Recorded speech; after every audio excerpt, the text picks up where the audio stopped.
tradition this day and age to read any good news on the newspaper page. And love and tradition of the grand design, some people say, is even harder to find. Well, then there must be some magic clue inside these gentle walls, 'cause all I see is a tower of dreams, real love bursting out of every scene. Days gone by, it's the bigger love of the family.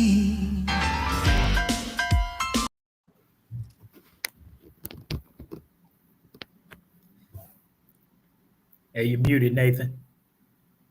Hear me? How about now? Can you hear me now? You're Great. good. There it is. One of those days, comes with this digital lifestyle. Sometimes everything works perfectly, but most times it does not. And today is one of those days. So I may have to step away. There she is. There's TNT. She just joined us. We got Phil Heimlich with us as well, but he's in the car. Hey, Phil, can you even hear us? He can't even hear us. So he's in the car right now. If you know what that is, when you're in the car, you're trying to live stream. It might work. It may not work. Who knows where Phil might be in the entire country? We have no idea, but he's always welcome. We'll try to get him in. Got a regular crew today and a new face, Todd Zinser. How you doing, Todd? Good. How's everybody doing? Hey, how are you? Good. Give me 1 second so I can get everybody's audio succinct and looking good. Todd is a former inspector general, and I want to hear all about that job. That sounds like a cool job. And he is also the host of something called Citizen Watchdog, which is really cool. He watchdogs the city and gets to the bottom of corruption and the issues that need to be talked about. Really cool stuff. But like I said, Todd, inspector general, tell us what is an inspector general? What do you do? What is that job? It's funny, Nathan, when I retired, I figured everybody would know what an inspector general does because everybody in Washington, D.C. knows. But when I got into the real world, I came to understand that nobody really knows what the inspector general position is all about. But it's based on a law passed back in 1978 in the wake of Watergate. And they've placed inspectors with both investigative and audit capacity inside each cabinet department. And it's really a very powerful position. Our access to records is unfettered. We can't be told what to do or what not to do in terms of investigations and audits. The only way we can be removed from our position is by the president. And so that gives you a lot of independence. And I worked in two different cabinet offices in the inspector general's office. I worked at the transportation IG's office for 16 years. And then I was appointed to the position of inspector general at the Commerce Department and did that for 7.5 years. And you do all kinds of things. There's probably, 10 different types of audits that you do. And we did criminal investigations, civil investigations, mostly fraud against the government. We did do a lot of misconduct investigations involving senior officials and things like that. All our reports are required to publish all of our reports publicly on our website.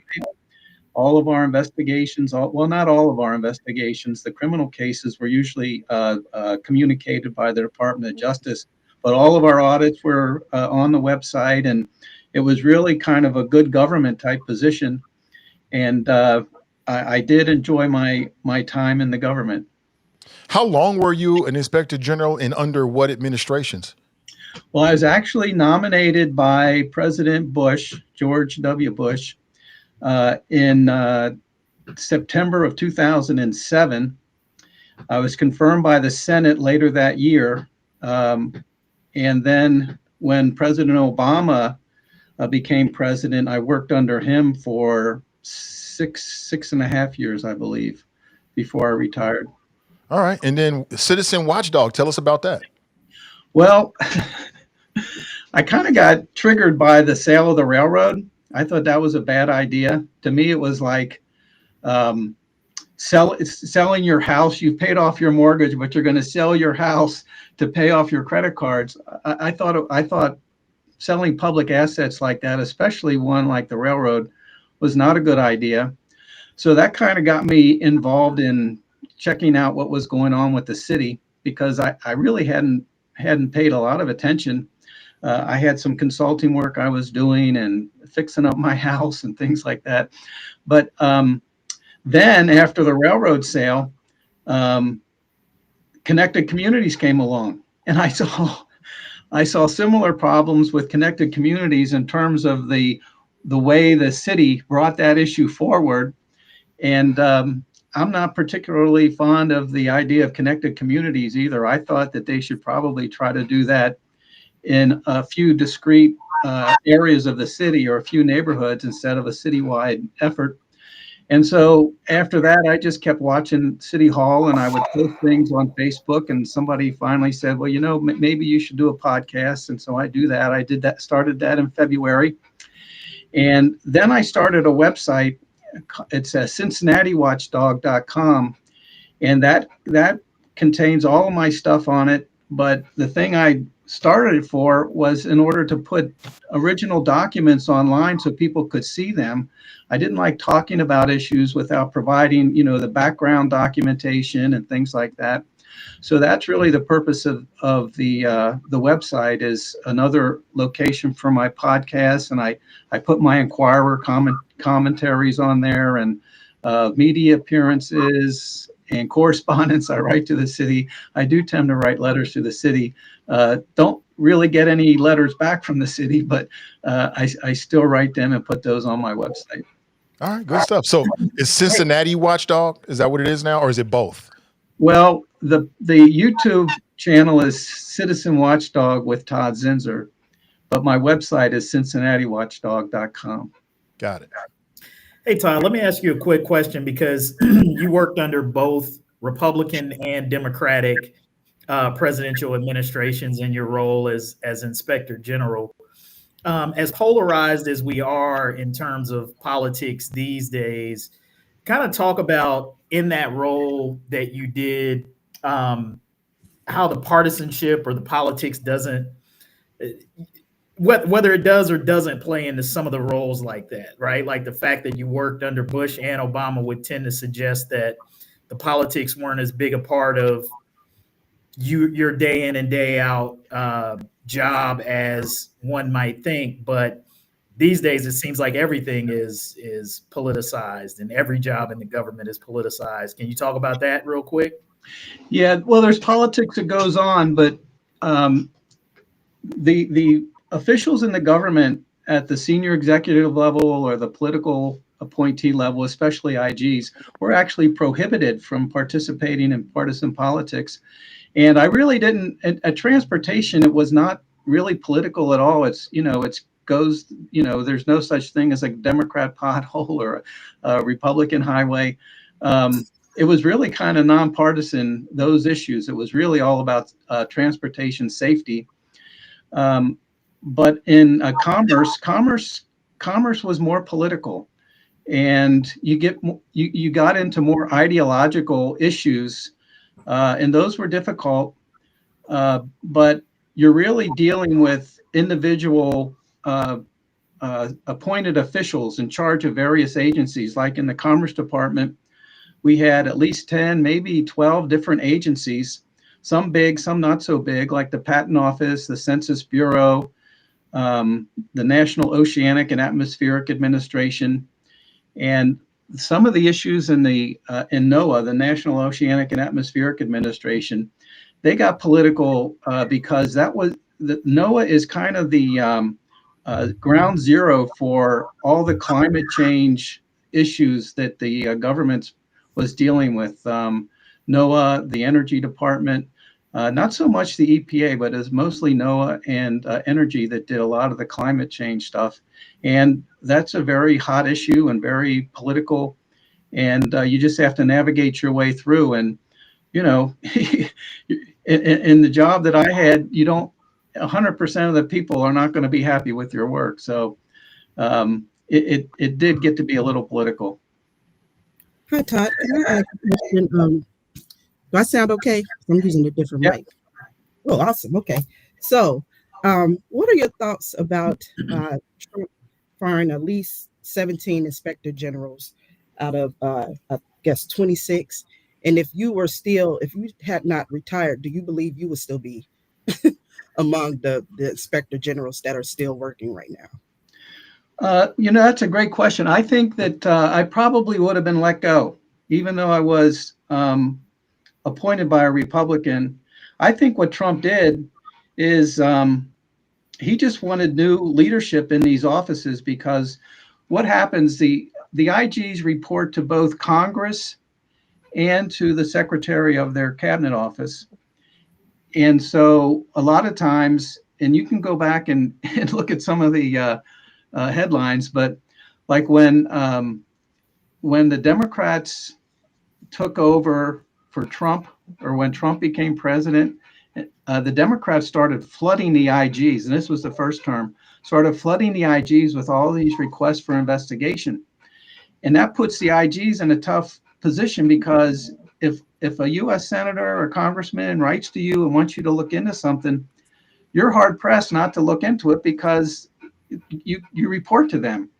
And so I think Trump was trying to reduce those types of investigations, which sometimes are just very political. Though there was one request, for example, they wanted to know why the changing the $20 bill to Harriet Tubman was delayed. They want the IGs to investigate that kind of stuff. And, it really wasn't an issue that I thought would be very important. Luckily, I wasn't there to have to respond. But what I would do is, if I got a request, I would go up and I would talk to the member, or I would talk to their staff and find out what they really were looking for. And then I would give them some sense of what I could really do for them that, wasn't everything in the world. So that's really how I handled those. And in terms of firing the inspector generals, I really think that was his prerogative as president to do that. They raised some issues about some amendments to the IG Act that said he had to give X number of days notice and things like that. But from my perspective, I don't know what a 30-day delay in a removal would actually do, except give the Congress more opportunity to complain about it. But his ability to appoint IGs was pretty solid. And I know that a lot of the IGs, there's one very vocal IG who actually used to work for me. I probably would have just said, okay, thanks for the opportunity to do this, and, take my retirement. Some of those IGs have been around for 20 and 25 years. And multiple administrations. So just didn't find that quite odd for like a single swoop in one day. Yeah. Inspector generals to be let go. The IGs, the main contact with IGs in the federal government, other than their cabinet officers, is the Office of Management and Budget. And I think that Russ Vogt, who heads up the OMB, he's pretty hardcore. And I would not be surprised if he's the one that recommended that Trump sweep those IGs out. And I don't think I don't think it was personal, unless it was personal to a couple. And in order to shield that, he got rid of more than the ones he was really targeting. You just never know. DC can be pretty brutal sometimes. Reverend, any questions? I'm learning a lot just listening, to be honest with you. So with your inspector general, going back on TNT's question, so putting your inspector general hat on, that didn't strike you as odd or suspicious at all when the current administration had the mass firings of inspector generals who are the watchdogs of the administration? No tripwires or alarm bells went off at all in your head? Well, you have to consider the source. I mean, it was Donald Trump doing it. But the fact is that, like, I had at Commerce, I had 10 executives working for me who would take over. I mean, they do the bulk of the work. And at Commerce or at Transportation was pretty much the same. And so the work is going to go on. And I think a big thing is that him getting rid of those IGs disrupted the relationship between the IGs and the Congress, because some IGs get kind of close to the members that sit on their authorizing and appropriation committees. And so I think Trump was trying to disrupt that relationship. Interesting. All right, let's talk about the state of the city. Within the last 24 hours, Mayor Aftab, newly reelected Mayor Aftab, delivered the state of the city. I'm not going to lie and said I watched all of it, but I got the gist of it. A lot of room to grow in the city, but the city is moving in the right direction. That's generally the feel that I got from what I watched. If you've got a different viewpoint, I'm sure that's valid. I'd love to hear it. But in general, here's my question. I want to get into where we are as a city. Is city, do we feel like the city the leadership is improving the daily lives of Cincinnatians, or just improving the presentation of progress? What do you guys think? I think that there are a lot of quality of life issues in Cincinnati. And one thing I'm particularly concerned about that I want to start looking into is the quality of life, especially for some of our seniors living in publicly assisted housing. I've seen videos that Stefan Pryor's put together.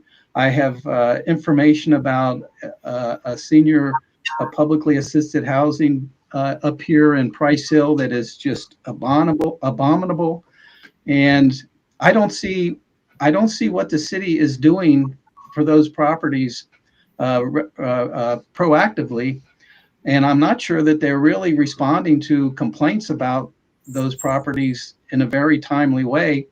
And, I think that's terrible. I think people deserve a decent place to live, no matter their station in life.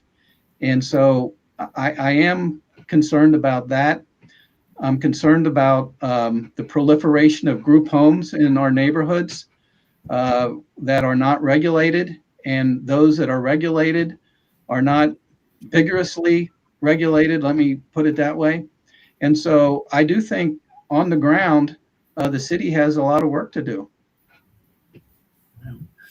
Yeah, I would answer that question that it's subjective. I think if the city has done something that has directly improved your station or your neighborhood, then you feel the answer to that question is yes.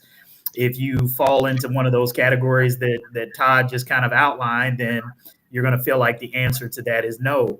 One of the signature things that the mayor pointed to was this elimination of medical debt, and I think we talked about this on a previous podcast. That many people talked about, that being erased from their credit or their debt history. If you're one of the people in the city of Cincinnati that benefited from that, then you're going to absolutely say the city did something recently that has, had a direct improvement on my life. So I think most of these questions that we ask about whether Cincinnati is safe, whether it's gotten better, it depends on your point of view and how directly you're impacted by it. I agree with Todd. I think the city has a long way to go. Even in the conversation about creating, the mayor said in this next term, he wants to create 40,000 units of affordable housing. That's still not nearly enough. I think when you sort of talk about what the housing unit shortages are, I think and don't hold me to this, but I think we're somewhere in the neighborhood of 150,000 to maybe 200,000 units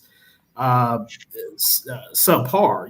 40,000 is not insignificant, but it doesn't keep pace with the need, the level of growth that Cincinnati might be experiencing, and the fact that rents continue to rise while wages remain stagnant in the city. And so I think, those are issues, some of which, city council doesn't have any control over.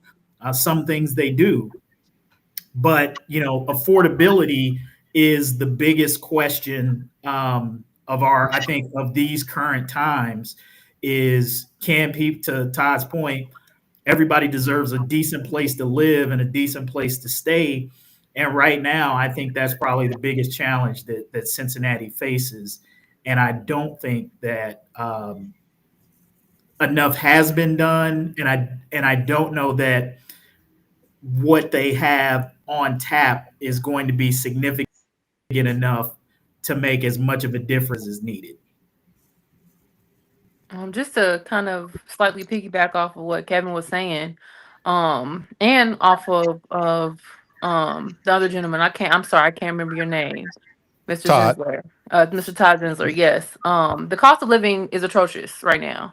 And I'm gonna just be honest. Most of my peers who are currently in our 30s, late 20s, early 30s, mid 30s, we are looking to move elsewhere. Most of my siblings don't even live in the city anymore. They've all moved to Kentucky because it's a better, the ratio between what they get paid and what it costs to live in Kentucky right now is way better than anything they can find here. I think that if you are looking for the city to have, you know, um, for lack of a better way to put it, if you're looking for this city to still have life in it, if you're looking for this city to still have people who want to be here and who can be here and who can stick around to see some of the things that are being put in place, like grow and thrive, you're just gonna have to adjust to really address the cost of living here. Because if you don't do that, more and more of us are going to move away. We don't have a choice at this point. Our bills are getting higher, but we're not getting raises. You know what I'm saying? We're having children, we're starting families, we're doing things that cost more money. I am yet still a single woman with no children, and I am very, very much so considering moving out of the city of Cincinnati, the city that I grew up in, and I would love to be here and raise a family here, but I can't afford it. There's no way for me to, even if I were to get married and become a two-income household, I still wouldn't be able to afford it. And I think that we have to address those particular issues before we worry about anything else. I think that, I like AvTab, but I don't always agree with some of the things that he says and does, because it does a lot of time come off as performative. They love him in the hood. You can't, they love AvTab in the hood. He pull up in his black on members only jacket, and they mess with him, they dap him up. Hey, that's AvTab, da da da. But that only means so much when it's time to pay some bills. That only means so much when you're looking at crime in the city. Like, yeah, you cool peoples, but what are you doing for me? What are you doing for people who are trying to raise a family and conduct business and buy a home? I'm not seeing it. I'm just not seeing it. I'm sick of, like, I've gotten past the point, or maybe I've just matured past the point of being more concerned about how cool my mayor is. I don't give a damn that you cool no more. I don't. What are you doing to improve the cost of living in the city that I live in? What are you doing to offer more opportunities to be in my peers, to become homeowners, to become business owners? I just don't see it. And I think that, again, like I said, if it continues the way that things are now, if we don't see some major, opportunities open up, some major improvements, the young people are going to move away and they're not coming back, and that's going to be a problem, because you're going to be left with nothing but our elders who, for a lack of a better way to put that, there won't be here for very long. Or you're going to be left with, out of towners who come in and only conduct business here. They come in from other places, they conduct business, and they go home. What are we prepared to do as a city to make sure that the citizens who live here are going to stay here and put into the economy here? Because it's not, I don't see it being sustainable if it continues to be how it is, to be honest with you. I'm curious, where are you looking at moving to, or So any both of target? my siblings have moved to Covington, and it's like, and that it's easy because Newport, Covington, it all still feel like Cincinnati because it's right there, but there's a difference. My sisters, they both have very nice homes for the same cost of what I paid. Me and my grandmother paid for a 2-bedroom apartment. They have fully furnished homes for that much, paying mortgage payments. And it's like, well, what am I sticking around here for if I can go across the river a couple of minutes and live way better for the same amount of pay that I'm making now? More and more people are doing that. I had a good friend. She started a business and she has a child. She was renting a home. She's about to move to Kentucky, I think, in Covington as well. She's about to buy a house. Her mortgage payments will be cheaper than what she's paying to rent a house right now in Cincinnati. It's stuff like that that is making people want to move away from here. Like, I'll come visit, but I'm not gonna live here because I can't afford to live here. And I think there's an issue. If you can just simply go across the river and afford to live, why can't that same be true over here in Cincinnati? What is that? And can we address that problem before we breathing down Chief DG neck about crime in the city? That's a whole other issue that ain't even her fault, and that it don't matter what you put on her shoulders. She's not gonna necessarily be able to do anything about that because there are other things that come before removing her from her position to handle those issues. I don't care about that. I want to know what you're gonna do about helping me. I want to stay here. I want to live here. I grew up here. but I can't do that if I can't afford to be here. Yeah. I think the people spoke overwhelmingly that they support this mayor and this administration. They wasn't willing to make any changes. Even the closest Republican, like I said, Liz Keating, was still some 10,000 away in votes, nowhere close. And so I think that speaks volumes and a lot to like what the people feel.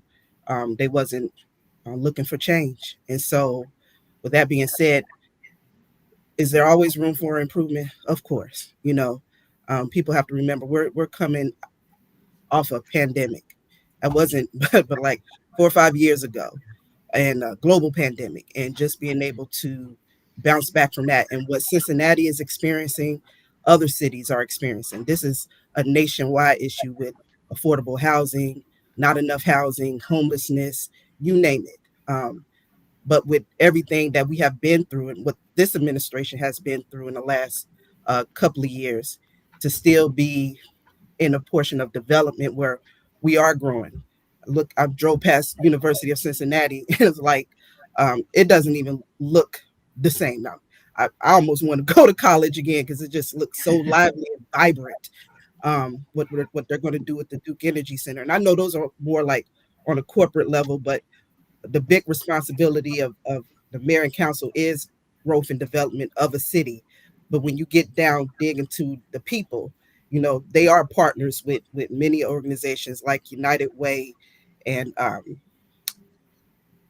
different groups. I know they partner with the NAACP and different organizations. And so they're doing their part to work with the people so we can be able to have the resources we need and support we need in those areas. They're not able to save us from all our problems or resolve all our issues. A lot of these things, the cost of living and prices are people's wages not going up. That's been a long-standing issue forever. And that's bigger than what a mayor and city council can do.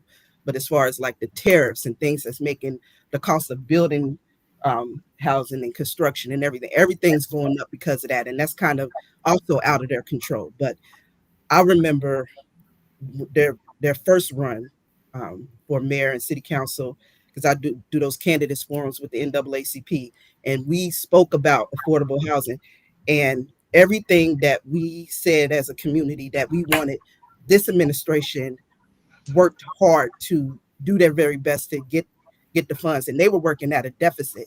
Like from my understanding, I don't have the exact numbers, but whatever the situation was, it was like all the things that they wanted to do, we were working at, well, I don't even want to put out a wrong number, but at a deficit where it would be hard to accomplish some of those goals. And so the selling of the railroad, I wasn't for that in the beginning too. I thought that was an incredible asset and stuff. But now with the turn of like everything that's going on, and especially where you have on a national level, people threatening to pull federal funding, we almost are like self-sufficient and able to like, you do so, we could still hold our own compared to other cities. I don't know what Dayton is doing. I don't know what Columbus is doing. I don't know what Cleveland is doing, but compared to all the other major cities in this state, I think Cincinnati is doing pretty good. Is it true? I mean, well, let me back up. All great points. I hear everybody, understand it, and agree with everybody's perspective.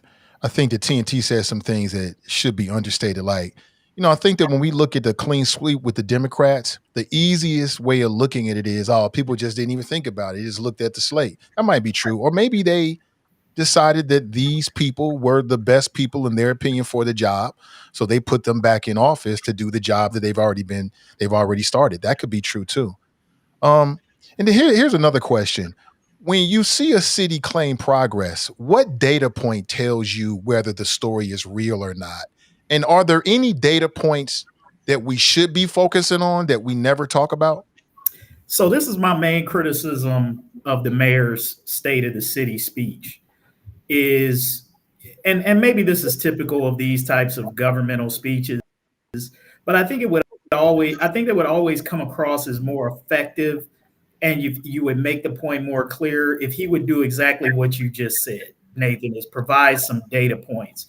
Show the people how the progress that you're talking about is actually better. Pull out the crime, pull out the affordable housing statistics, how much you've spent, how much you've created, what are the price points there. Those are the things.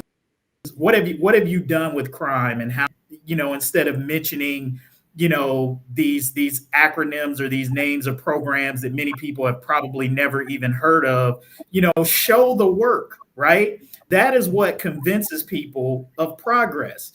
If I hear the mayor say crime is unacceptable one more time, like, I don't know how who the hell is advised. It frustrates me, because that's one of the things that he's been criticized the most. Don't say that. And he gets up at the State of the City and he says it again. It speaks to the performative nature of him and the fact that he is somewhat tone deaf to sort of what's going on. Don't get up there and say that. Show the numbers, show your work, show the people what you've been doing. And so I think the city is terrible about this. This is one of the reasons why the people don't know, like, the effectiveness of the collaborative and what it does. You're not showing, and I don't think it's just the mayor. I think this council in general is just bad about showing the work, telling people what you're doing. Instead of coming out with these broad platitudes, produce the data. And I don't know, maybe Todd, through his watchdog group, he can speak to some of the data points that you talk about. But I guarantee you, if you went to the average citizen on the street and asked them that question, what data points could they point to show progress? They couldn't tell you. And that's a bad sign, in my opinion. I don't know, Kevin, we're kind of overwhelmed with everything that's going on nationally and everything. I know that they do plenty of press conferences. They just did one recently. And if you check out their lives, or if you're even looking for it, then you'll see that they do talk about what partnerships they entered in. I think they just did one with Children's Hospital in relative to well, I can't think exactly what it is, because again, it's just so much going on. You can only retain so much information. And so I don't think that's fair to say that they need to speak up more. I think they do. And their social media could even be more, but if you're checking for it, if you're in that algorithm, you're getting it. But I don't think everybody's checking for it. And so it's real easy to say, like, oh, pull out the stats, pull out the facts, and this and that, whatever. I seen the city manager when that first situation with the brawl came out, she had a PowerPoint. She was going through all of that. But again, boring. People wasn't, what I'm saying? They wanted to just like let off some steam and just talk. You know what I mean? So it was just like, you can have all the data points in there and still people won't be satisfied. It's like, damn if you do, damn if you don't. But doesn't it depend on the situation? Like, I think, to Kevin's point, you might not want the stats then when everybody is up in arms and emotional, but if the mayor is giving a state of the city, that's the prime time to have the stats available. That's the prime time to put all the numbers on the board and let us see everything, so that we can understand what's being said to us and have physical evidence of the words that are coming out of your mouth, especially after what we just went through this summer. Like, if no other time, now that I won't say that there's now been calm after the storm, but now that things have kind of settled down, we've gotten past this election, because that was what had everybody up in arms and emotional as well. Now that the dust has somewhat settled, now is the time to start talking about these numbers and to start talking about, okay, this is even if the numbers don't, fare well, okay, this is what has happened under the last year or so, or a couple years or so under my leadership.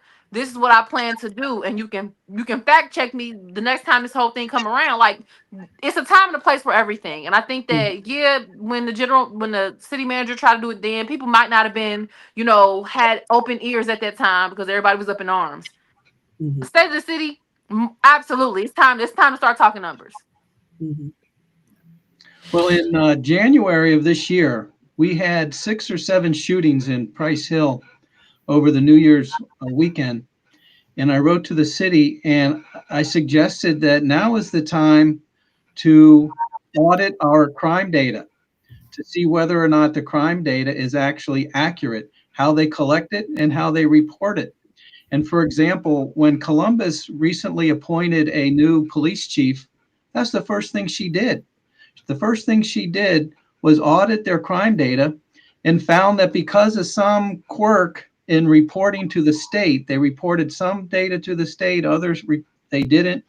As a result of that, there was like 13,000 or even greater number of crimes that never made it into their database. And those kind of things happen. In Washington, D.C., they found that the police were intentionally dumbing down reports of crime. They would take a shooting, for example, and call it vandalism or something like that. Those things go on. And I suggested that in order to get everybody on board to what's going on with crime, that they audit the crime data. Well, they didn't do that. I also wanted them to assess the consolidation of the police districts. They eliminated District 5 and kind of redid the entire police districts. And I thought that should be evaluated. They never did that. The evaluation that they did was like a 13-page PowerPoint presentation with 2 pages of data on it. That's just not good public policy making. And those are the kind of comments that I try to make, not to, be overly critical, but there are better ways to do things. And I think the city needs to concentrate on how to do things better. Yeah.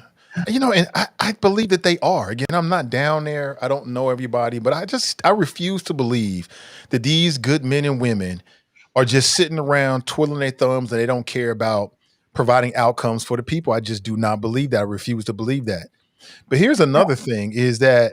Well, that's not a fair statement, though, to make, Nathan. How's not a fair statement? And I think one of the things that bothers me is anytime you criticize somebody or you point out something, that's how it's interpreted, that somehow you're saying folks don't care about the city or they're not working hard. That's not the saying that you're not doing, to Todd's point, saying that you may not be evaluating or looking at something the best way and maybe you need to consider a different way of doing it is not the same as saying you don't care or people aren't working hard. I think anybody who's done a job. Well, let me restate it then. Trying to come at something from a good standpoint, you could just be doing it wrong. Let me restate it then. Let me restate it.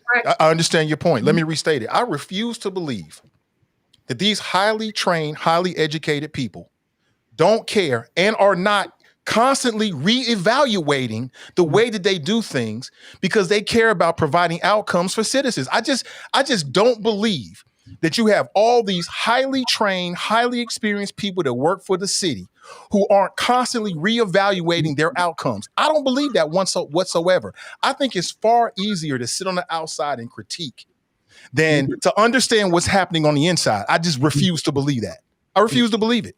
Well, I think that's where transparency comes in. I do think the city could do a lot more to be transparent.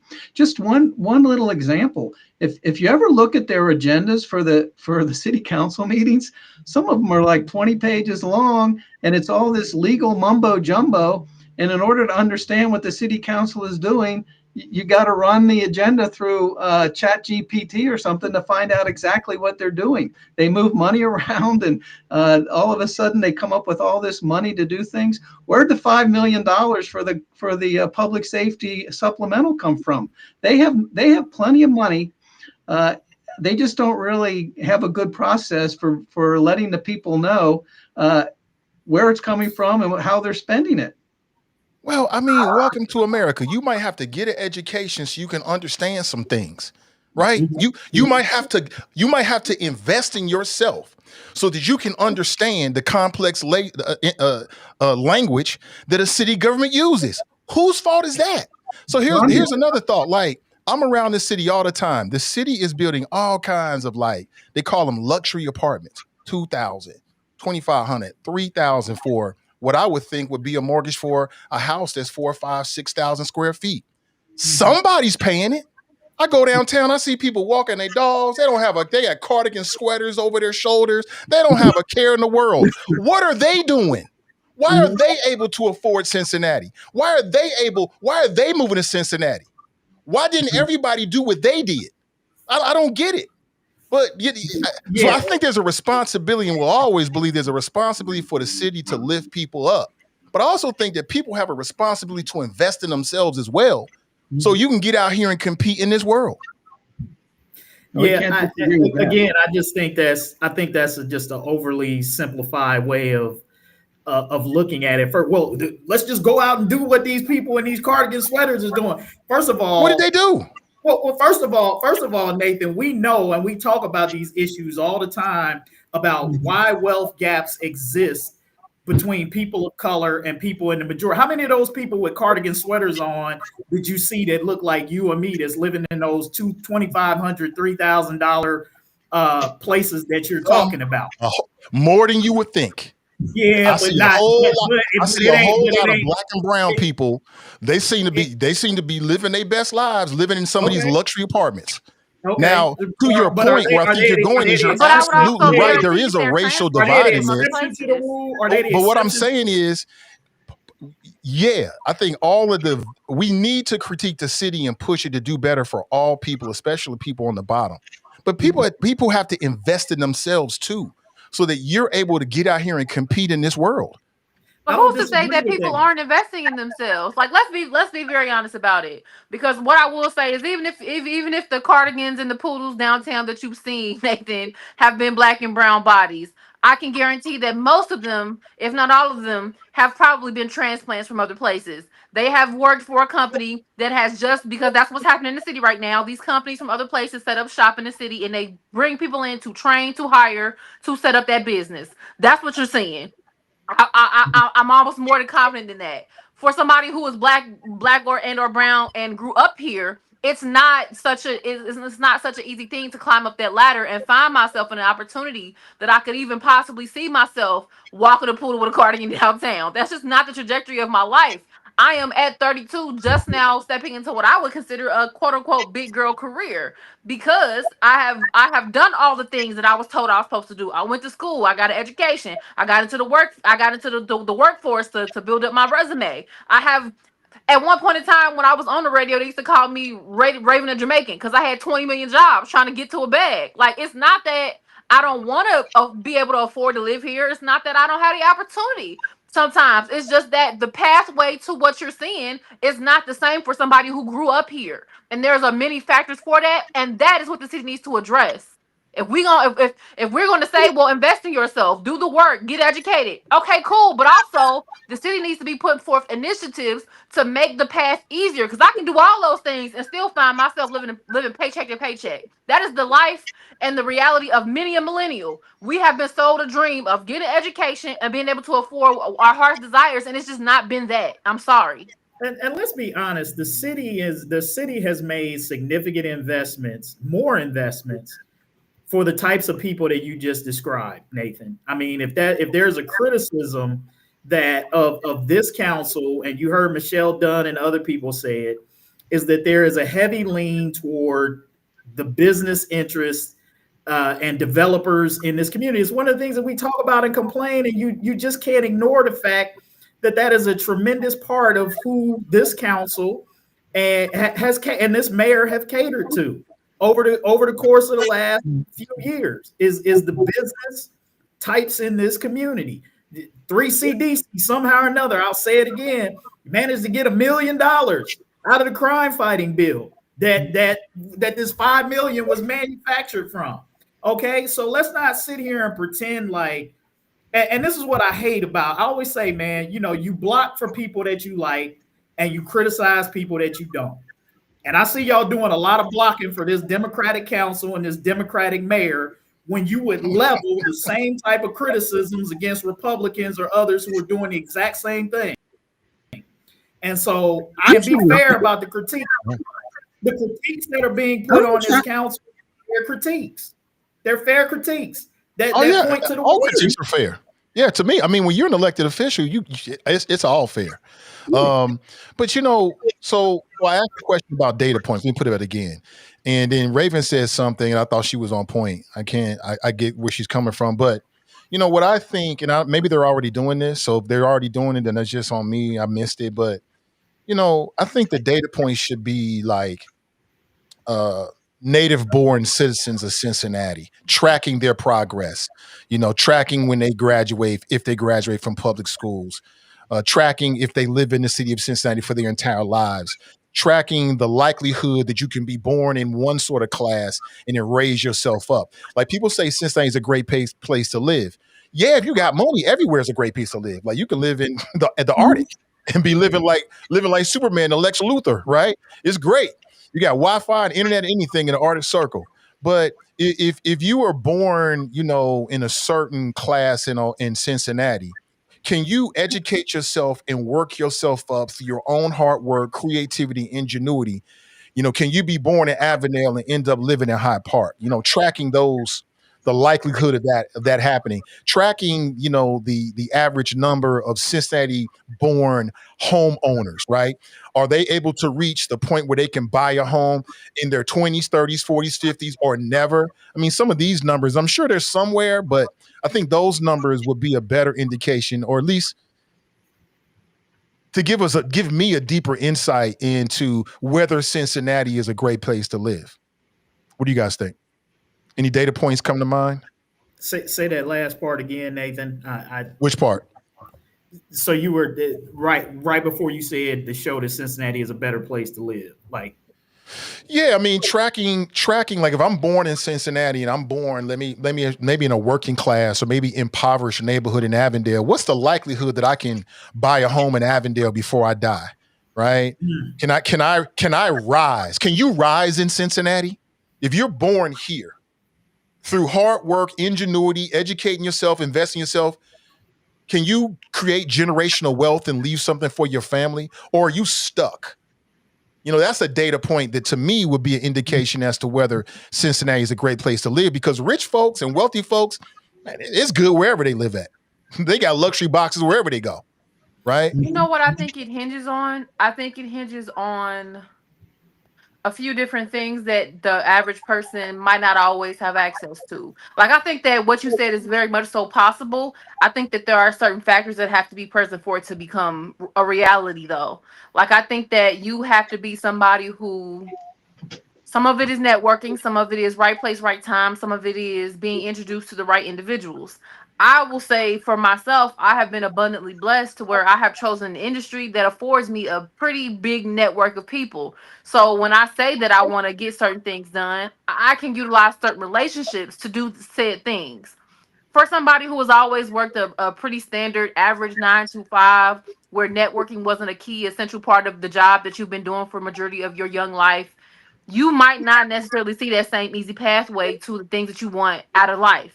I can say that I've come into contact with most of the city's government officials and leaders just by being in the studio every day, by running boards. I have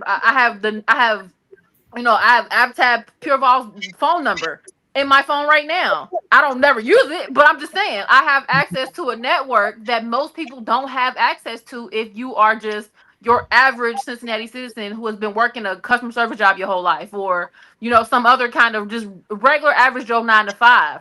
That person who's been doing that and been trying their best to, and by that way, pull themselves up by their bootstraps, they're going to have a way harder time figuring that out because they've not found themselves in the quote unquote right place, the right time. They don't know the right people. And a lot of times people who come from a level of wealth, that ain't even like a second thought for them because they are born into those positions. They're born into those opportunities. I can go to my father's Christmas party at his office and run into the person who probably gonna sell me a house one day, and they're gonna give me a deal. Like, you know what I'm saying? Like, it's certain things that come with wealth that ain't necessarily have to do with money, but it's access, it's opportunity. Mm-hmm. If you are an average person, like I said, and you do an average 9 to 5 job, that's gonna be way harder for you to get that done.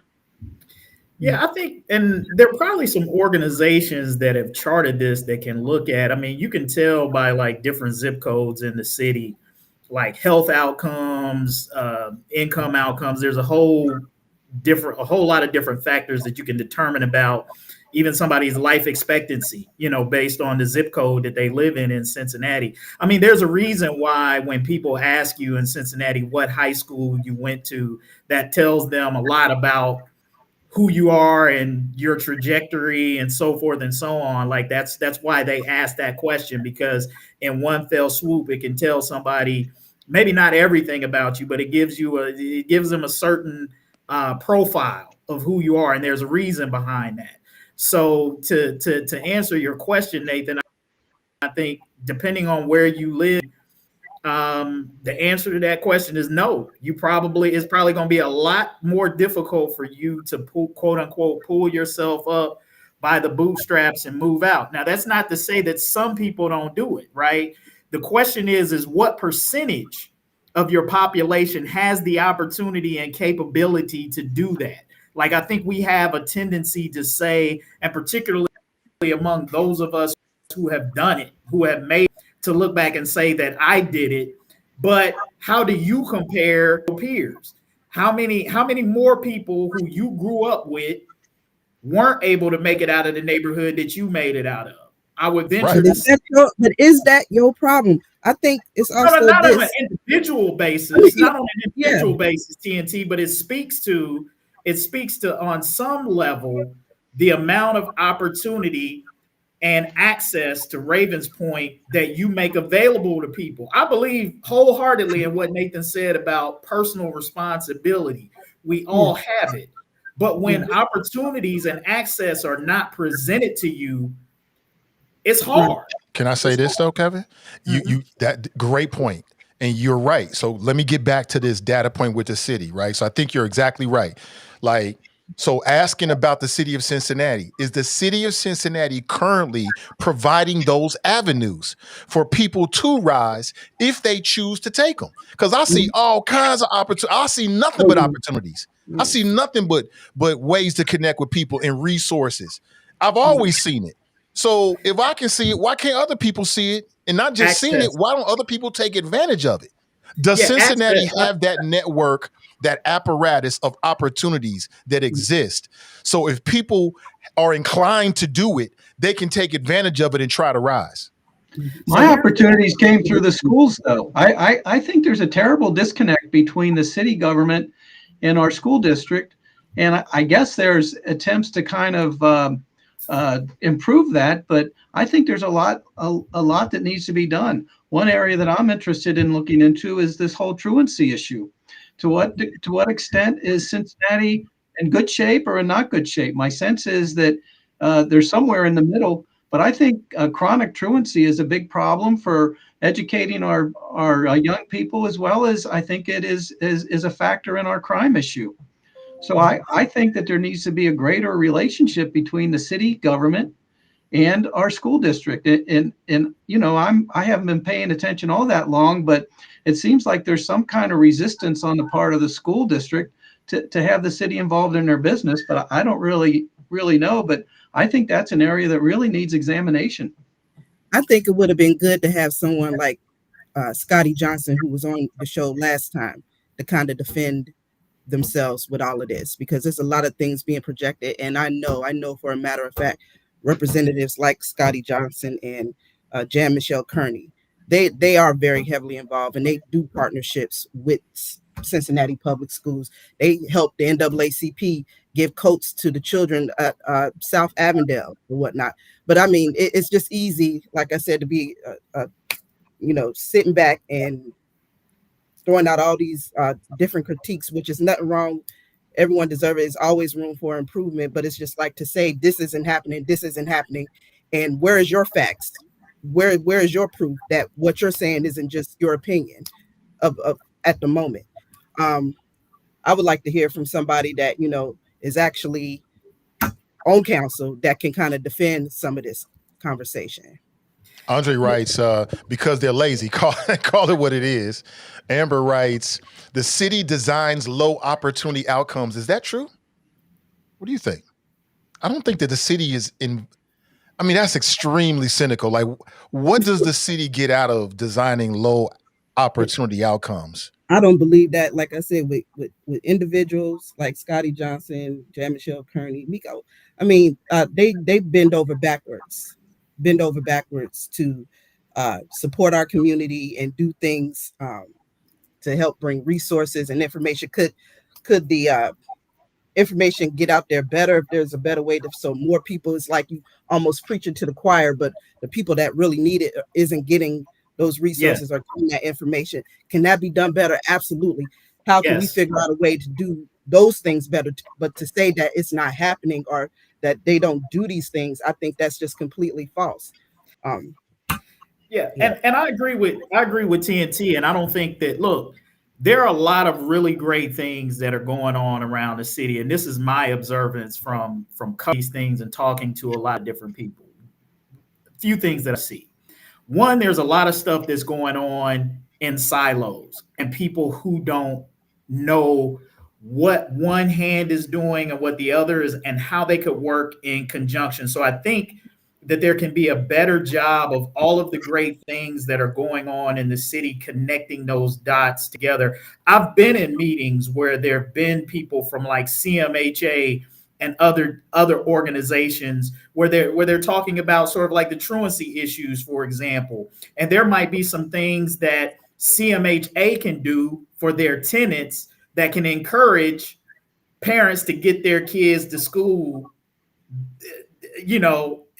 within the framework of the lease agreements that they have with. But this was data that wasn't known. CMHA knew it, but it wasn't shared with any other organizations. And so I think there is a lot of information and a lot of collaboration that can happen that can create more opportunity or solve some of these problems if each organization understood better what they could bring to the table and how we could link them. That's one thing I see.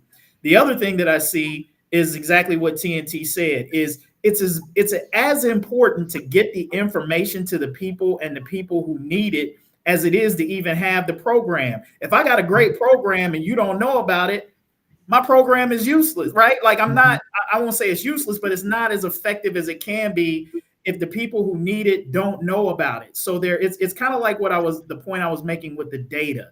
You've got to do a better job in the marketing and the communication of these opportunities so that people can take advantage of it.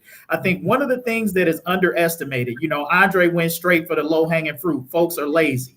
I'm not going to say that folks are lazy, but I will say that it takes a little bit more effort to get someone who is growing up or who is living in an impoverished state, a state where there's not a ton of hope or even motivation. It might take a little bit more to get individuals in that situation connected to something than someone who is coming from a better situation or background who is more highly motivated, right? So if we want to just take a cynical approach and just say, hey, folks are lazy and not interested, versus maybe folks have dealt with some trauma and some severe demotivation, that it might take a little bit more effort to connect those folks and get them involved than it would somebody else.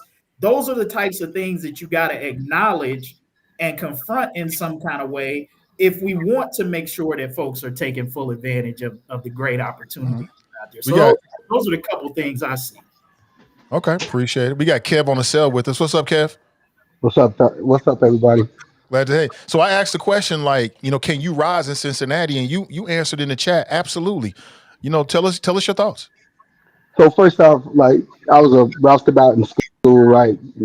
Not a maker, but a guy that got in trouble. And I went to Cincinnati Public Schools. So we're going to make sure that we delineate the fact that Cincinnati Public Schools may not educate our children well, but it's not because the education isn't available. It's because a lot of us don't take advantage of it. Quick story: went to Walnut Hills, failed out on purpose. That's me. Went to People's junior high, top of the class, of course, because half the stuff that we were doing at People's, I'd already done at Walnut Hills. Then I went to Withrow, and the stuff that I did at Walnut Hills, I'd already done. I mean, the stuff that I was doing at Withrow, I had done at Walnut Hills as well. So I was able to escape through all of that. Went into the workforce. Forklift operator, all of that. Eventually went back to school, got my bachelor's degree, got my master's degree, and now I do well. But the start of all of this is two parents, right? Who one was a contractor, he didn't work all the time. My dad was in the household, so I will say that, but he didn't work all the time. And my mother worked her fingers to the bone. She worked her butt off, you know what I mean, in order to make sure that we did well. When we got to this city, we had nothing. We were sitting on the floor in the living room watching TV on the black and white with the channel locks. Not a joke, dead serious, right? I have two other sisters. All three of us are college educated. Two of us have master's degree. One of us have a bachelor's degree, and my mama never made more than $12 an hour. So the story that's being told is not necessarily true. Now, I'm not gonna call people lazy. I don't feel like that. I think that people are unaware, and that is true. I know people who have never been anywhere. Literally, their worldview is their block, and they have never been any further than that. So the people that they look around and they see have exactly what they have, and they're like, "Hey, listen, the only way somebody gonna the only way I'm gonna know I'm poor is if somebody else tells me, because the people around me say I'm doing well, right?" So the biggest thing for us is, I feel, is we need to get back into the community and then start telling those stories. You ain't got to be a rapper to be rich. You don't have to work at the radio station. And I did, by the way. I will say that I worked at the Wiz when I was younger. I made a lot of connections, but I didn't use any of those connections to get my education. I didn't use any of them any of those opportunities to own what I own or have what I have. I didn't use any of that. What I got was an education, and then I used that education to go do some work. And that was right here in good old fashioned Cincinnati, Ohio. I've been living here 47 years. I ain't lived nowhere else. So you can't attribute it to going anywhere else. You can't attribute it to be, I grew up in Madisonville. You can't attribute it to growing up rich. You can't, none of that. It's the same resources available to everybody. And that's why I put that in the chat. So where are you sitting today? I'm sitting in my house. Right? Is it your house or you renting? No, this is my house. And I own an apartment building as well. And I have some other things as well. You know, I do okay. I work for a Fortune 500 company, and I do very well. But my mother never saw a check that looked anything like a check that I get or have gotten. And so I want us to stop dissuading people, right, from saying that they can't do it too. There's nothing stopping you from,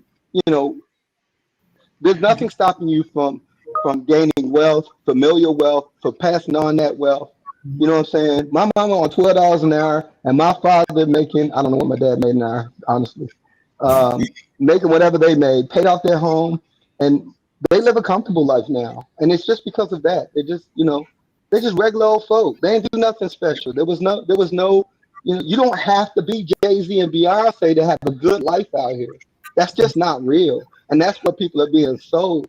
And I don't think it's just a really bad package. Yeah. Any questions for Kev before he rolls out? Yeah, because I don't have any questions, but I will say that I think timing is everything. Like, I think that, first of all, congratulations. Like, I love that you were able to find your way and find your path. I do believe that I've heard stories like yours more than once. So I know that it's possible. I know that, there are people who have really put in the work and put in the grind and made sure that they were able to secure for themselves and, future generations some level of achievement and or generational wealth. And I love that. I think that, again, you mentioned that your parents were able to, even making the money that they made, they were able to pay off their home. I think that was doable, those many years ago. There's no way in hell I would be able to make $12 an hour now and be able to do that same thing. I think that when we talk about your kind of a story, we have to put some context to it. I think that age plays a factor. I think that the cost of living when you were a young adult out here making the money that you did make to get into the position that you are in now, that is context that needs to be added to your success story. And I think that if you I understand the desire to want to share your own success story and use that to encourage others to do the same. That's amazing. And I'm glad that you were able to do that. But I think that some context is missing because the cost of living is not the same. The bills go up, but wages don't. I think that you have to really put that thing in perspective before you just pass off your story as a universal one. That's just me. That's because like you said, I too come from a radio background. I have that most definitely had to utilize those networking connections that I made within the studio, working in the studio, to get certain things done because I didn't have any other way. My grandmother, was fixed income for majority of my life, and so I know exactly what you're talking about. I don't know how much she made an hour, but she was on her retirement checks before I got out of high school, so I know what it is to come from meager beginnings and no prior, higher education, being the first person in my family to really to go after a higher education. Like, I get all of that. I still in 2025 have just gotten what I consider my first big girl job, because it's not because I wasn't educated. It's not because I refusing to work. It was not because I ever felt like, I wasn't, the person to walk into certain it just wasn't there for me. It just didn't happen, because things are different now, because the world is different now, because opportunities are not as accessible as they may have once been. And I think that you have to put that in perspective. You have to say that, because that's reality for a lot of young So, people. We were um, sold that same dream that you're saying is available. Oh, just get educated. Oh, just well, work. We were all sold that dream. And a lot of us are coming to terms with reality, which is that's not enough anymore. It's just not. so okay, I want to rebut that. First off, I disagree with you, Raven. And there's no disrespect, and I understand your story. In fact, I know your story. I listened to you on the radio when you were on the radio, so I've heard about about your grandmother. Um, but let me make sure that I put this in context, right? I started out. I did all of that other stuff, right? What the part of the story I didn't tell you is how my rise is now. It ain't later. It was now, right? I went to work at Citibank. Especially, I was in college. Went to work at Citibank. I usually step back from a job in radio as an account executive in order for me to go back to school. And so I got a job at Citibank as a collector, making $9 an hour, $9 and some change. And then I stayed there and I worked through that. I did get those degrees and everything, but all of that came from having a quote unquote low wage job, right? Work my way up through that. So there's jobs right now. If you go out to any of the banks, I don't care which one it is, they pay $20 an hour to start.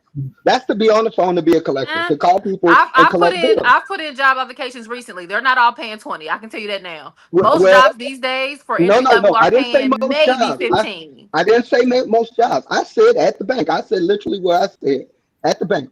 Generally working That's what I'm teller. saying. I've applied to different banking jobs recently. The most I've seen is maybe 17 an hour. They're not just as of yet touching 20. All right. So Fifth Third Bank pays 18 or $20 an hour. Citibank pays 15, 18 or 20. I think they start actually 22. U.S. Bank starts at, I believe, 22 or 25. I'm just naming big banks because that's what I'm talking about. And those big banks that have call centers in this area, all of those, Huntington as well, pays $20 an hour. All of those places that I just named are entry level positions, and you got to be able to type 21 words a minute and be able to speak That's intelligently not on the true, but phone to okay. get those jobs. Like I said, I've applied to some of those places recently, and that's not what I saw. But continue. And so we should talk because I know that those jobs are available. I worked for one of them, and I worked for all the rest of them. So, but my point is this: there are low wage jobs available. There are also higher wage jobs that do not have, barriers to entry, and maybe we don't talk about them enough. First off, right? And this is just me talking. Everybody has this star mentality, in my opinion. The jobs that we used to talk about that were just normal quote unquote jobs are no longer good enough. As far as buying a home, the average price of a home is $275,000 for what is called a starter home. But there are homes available on the market for less than that. Now you might have to do some sweat equity or something else in order to do that. And a lot of people are like, hey, I'm not getting my hands dirty. I want that house, but I ain't gonna, put some paint on it. The house I'm sitting in right now, I won't tell you the value of it, but I bought it very low price, and I put a lot of sweat equity into it, and then I put some money into it behind that. I did, and so I'll tell the truth. Now I hired a contractor, and it ain't what it was. So if you were to look up my home on the MLS or whatever, you'll see a picture of it the way it used to be. It don't look like that no more. But a lot of what I did to it, I did with my own sweat equity. I did it with my own hands. Much of it I did with my own hands because my daddy was a contractor and he taught me how to do it. But so there are things that you can do so that you can be an owner of a home. And it might be a little extraordinary. It might be a little bit extra. You might have to do a little bit more than just walk into the bank and sign a loan piece of paper, right? Credit can be perfect. All you got to do is pay your bills on time. That's it. Your credits, these people are driving Getting harder and around. harder to do though, Kev. And I don't know that that's true. I don't know that that's true. Now listen, Nate, I agree with you. Unless we're talking about you could afford to pay your bills, but you use your money irresponsibly, right? And for a lot of us, that is it. That was me. So my credit score now is really good. But there was a time my credit score was about 480. I think, I mean that. yeah. 480. Hey, 480. Kev, Well, I appreciate you. I think Go ahead, I'm Kevin. a jack off, bro. no. I think I feel a lot of what Kev is saying, because I don't disagree with much of what he says. I think our messaging needs to be what is possible. As a kid who grew up that way, who never once thought there was anything that I couldn't accomplish, because that was the kind of household that I was raised up in and the messaging that I received. It's often foreign to me to think of people who think about their opportunities as limited, because that was never my mentality.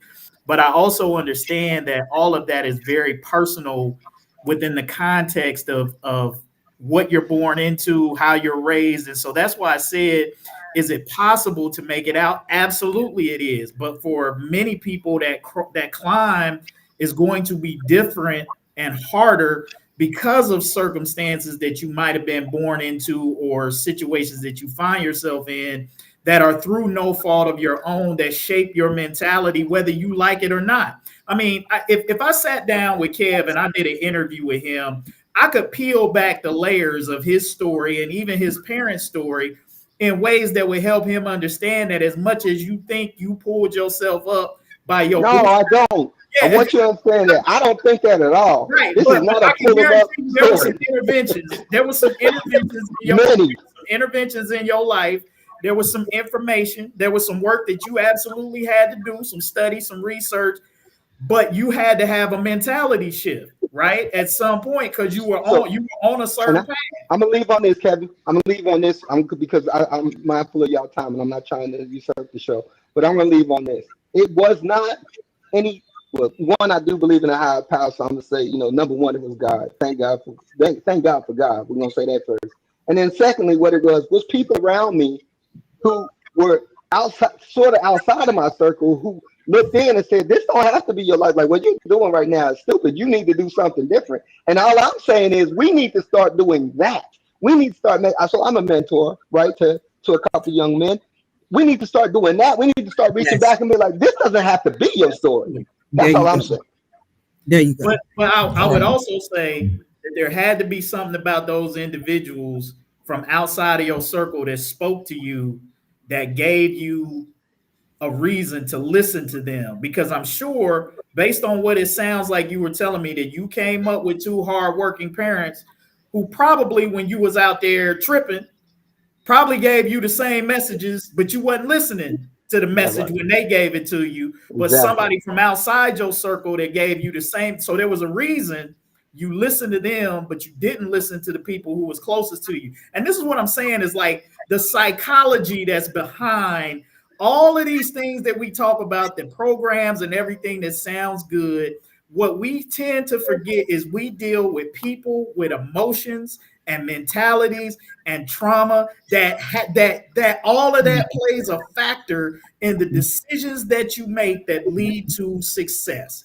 And we always want to take that human element out of it. And we just want to determine that people are lazy or that they're this and that. No, people are people that are trying to figure it out. And there's something that goes on in that process. And this is the type of internal work that most people don't do or sit down to take the time to think, like, how did I actually get to where I'm at? And what needed to happen? What had to shift in my heart and in my mind? What were the things that made me successful, right? And it may be different for all of us, but that's the process we don't spend enough time talking about and examining. That goes beyond program, right? That's getting into a different type of interaction that we're talking about.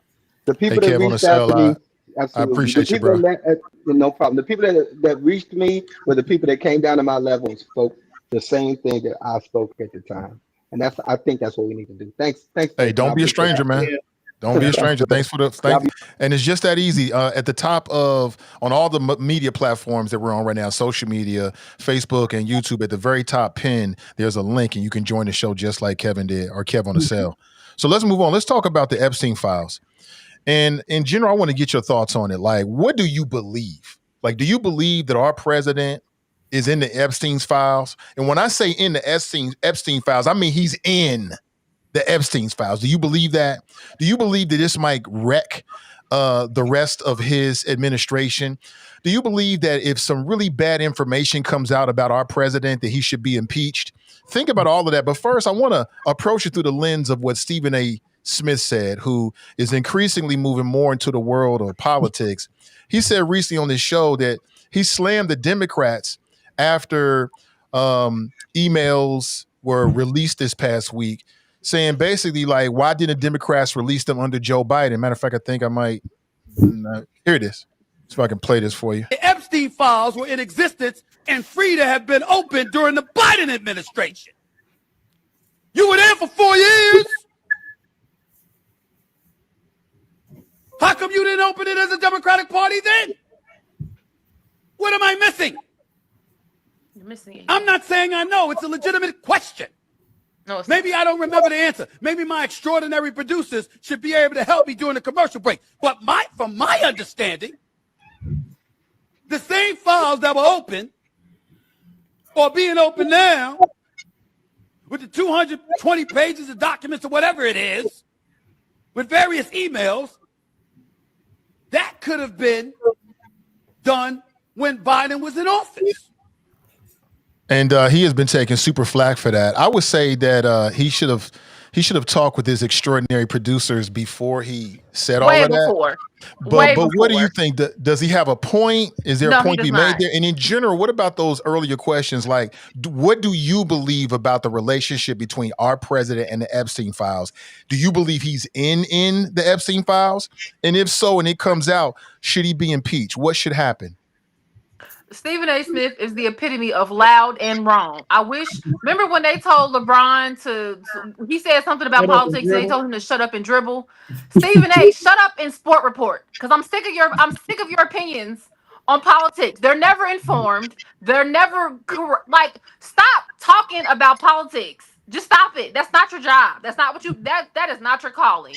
I had a conversation with my Heavenly Father, and he told me personally, that is not your calling, bro. You knew nothing before you started opening your mouth and talking about this. The Biden administration could not open the Epstein files because during his administration, Giselle, whatever her name is, the girlfriend, it was still an active open case.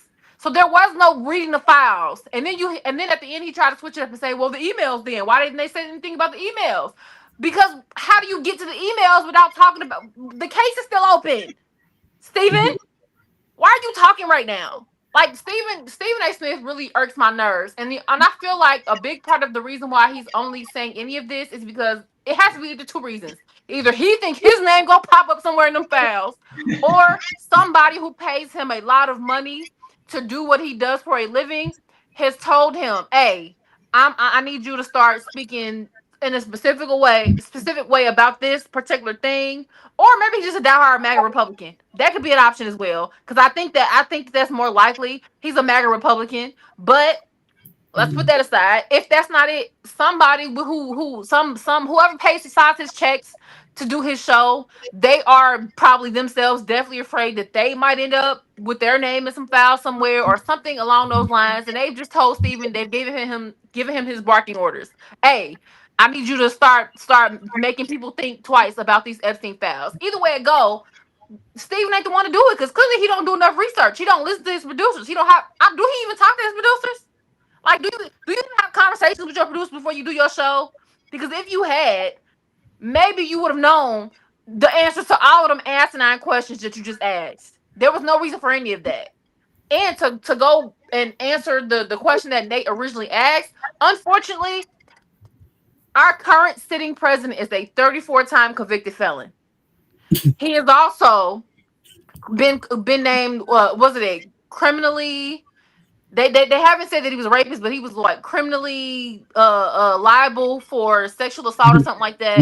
Like, he has so much dirt on his name, it would be the equivalent of throwing like dust on a pile of dirt. Does it even matter if his name shows up? Because what they're gonna do? I think it does. MAGA's gonna do what MAGA does. They're going to explain it away. They're going to minimize it. I promise you, it's gonna be more of the same. This one is different. I think this one is different because if there's one thing that MAGA has been on the hot trail of for a number of years, is this Epstein file. And you can say it's because maybe they thought it was going to be filled with the files of Democrats and that sort of thing. But one of the things these folks are not playing around with is these pedophiles. And that's what I would say is that the proof would have to be conclusive, right? Because Trump he's already doing it. He's trying to spin it on, oh, hey, this is a hoax, and they're just trying to get the emphasis off of the government shutdown. He does what he does with the fake news, and that's nothing new. Whenever he's trying to get the heat off of him. But if there was some damaging evidence that was conclusive that came on Trump, I actually think that this would be one of the few things that would be a game changer with some of those people in the MAGA base, because they have been rabid about. Remember, they've been the main ones calling for the release of the Epstein files. I remember Pizzagate and all that stuff. Democrats. Yeah, I remember them being loud and proud about Pizzagate and all of that stuff, and they were so sure that Bill Clinton was on the list and Obama was on the list and Hillary was on. Like, I remember that, and then they got real quiet because they became MAGA Republicans because they real, and I'm talking real MAGA Republicans, the diehard kind that would go and shoot up FBI buildings behind this man. Like, they became that kind of MAGA Republican who it don't matter whether it's true or not. I have chosen Donald Trump as my Lord and Savior, and no matter what he does, he's untouchable, and that's why I don't believe it matters. Yes, he's absolutely no foul. On most things, you're right. On most things, I would agree. On this one, I think this is one. So you truly believe that the Epstein files is what would break the MAGA camel back? You truly believe that? I absolutely do, and I think not only would it break his back with MAGA, this is the out card that a lot of Republicans who have been reluctantly going along with Trump because he have a loaded gun to their head. This is their get out of jail free card. If it actually happens to turn into something credible, they can finally disavow Donald Trump and abuse themselves of that, because to go along with him is something that's going to show up. Look, they got to run for election after Donald Trump is gone. And the one thing that they're not going to want to have attached to their resume is, hey, I backed the dude that was involved in sex trafficking and pedophilia with young kids. That's not a winning formula on a campaign trail. But they're not gonna say it like that. They're gonna spin it. They're gonna diminish it. They're gonna try to say that, oh, this is because we've seen them do it before. Oh, this is this is different, though, right? This is Democrat trickery. This is lies spread by the Democrats. Pedophilia is different. Pedophilia is different, I would even say, than groping women. I mean, you got a lot of misogyny that's involved in that. But I'm telling you, this is different. As for the Stephen A piece, Stephen A, I agree with everything Raven says. Stephen A's spot is in sports. He's trying to diversify himself to show that he can exist on the political train, and it's all about the bag. I don't even know that this is necessarily about what Stephen A's personal convictions. To hear him tell it, he voted for Kamala Harris, okay, whether you want to believe that or not. I think he's trying to position himself as someone who can speak a fair arbiter, or somebody who's balanced. He can be critical of the Democrats. He can be critical of President Trump. That's how he's tried to position himself. He'll go on Hannity and he'll go on Cuomo's show. So that's how he's trying to position himself. But it's no more than for the bag and for his own ego purposes. That's how I see what Stephen A is doing with this politics. He's just trying to raise his profile for, whatever career reasons. I don't believe for a minute that he even actually believes that he could make a run for the presidency. I know that's been put out there. Even as big as Stephen A's ego is, I don't even think he believes that he could make a serious run for president of the United States. This is about the bag. This is about his ego, raising his brand. But I agree, he needs to get with his producers and make sure he gets his facts straight, because that's one of the things that's going to put his credibility in the toilet real quickly, and nobody's going to take him seriously when he's getting the facts wrong. Todd, what do you think, Todd? Well, this whole Epstein case has been corrupt from the beginning. If you go back to 2008, when he was prosecuted the first time, that prosecution was corrupt. And he should have been thrown in jail for a long, long time back in 2008. But it was such an unusual situation where you had the federal government. It had a very, very strong case against Epstein. They had the indictment was, I don't know, like 50 pages long. And the state had a case against Epstein, and it was basically some, prostitution type case. Well, as it turns out, the federal government wound up dropping their case and letting the state take care of their case. And then when Epstein went to jail, he had like his own suite and all the rest of that. And the prosecutor involved, the Miami U.S. attorney involved, he became a Trump appointee for the Labor Department and had to resign when all this came out. So the thing's been corrupt from the beginning. And I don't really understand what the holdup is with these records. I just don't understand it. What do you think, though, Todd? I mean, what do you believe? Do you believe that the president is in? And when I say in, I mean implicated in the Epstein files, in your opinion? If I say no, everybody's going to jump all over my case because, mega. But I really doubt that Trump is hiding some kind of involvement with an underage girl or whatever the case. I think he may be protecting somebody, but I just don't think it's himself. Oh, really? Interesting. I have never known Trump to care about nobody but himself. It's amazing. It's amazing to me. Like, I think he's all over. And the only time this man is quiet, because he's such a publicity, I ain't even gonna say that word, but he always want to be in front of the camera every single day. He is not taking any questions. Even right after this government shutdown, when you think he would want to say and talk his stuff, after that, all of that was released, he's just like, no questions. And that's really suspicious. That's really suspicious behavior to me. Stephen A. Smith, Little George Jefferson, he needs to just sit 100 seats down. You know what I'm saying? We don't need none of his commentary. We don't need none of his commentary. I mean, to me, it's such a disconnect. Just thinking about the victims and these women who were young ladies at the time, what they've been through and how long they've been fighting to get this release. It's being released now, not because of this government per se, but because of the Epstein's estate and by the subpoena that was placed on it. And so I'm just thinking about these women and their fight, and they don't care if it's Republican, Democrat, Independent. They just want somebody to advocate for them, to be their voice, and to fight for them so they can get justice. I think about, as we speak, there's children being trafficked, women being trafficked, and to look at the news or to hear people at the highest level making excuses for this man or to call it a hoax or everything that they're doing, or just to do everything they can to delay these files being released. I think it hurts people that see themselves trapped in a situation right now, like the rich and powerful always get away. They always get away. And it just sets a horrible example. And for someone like Stephen A. Smith to just kind of do this, well, why now? Why now? Like, what are you even saying? Like, and then as far as Trump, of course he's in there. Like I said earlier, he's awfully quiet. And he's like, I think this has him more afraid than anything else, because the House is going to vote. They have enough votes for the House, and the pressure is going to be applied. The Senate, if they go ahead and the ones that say that they won't vote for it, then that seems like you're a guardian of pedophiles. And that's going to be on your record. And if that's what you want on your record, like Kevin said, when you're up for re-election, be prepared for that, because there's no coming back from that. Trump will be long gone and you still have to run again.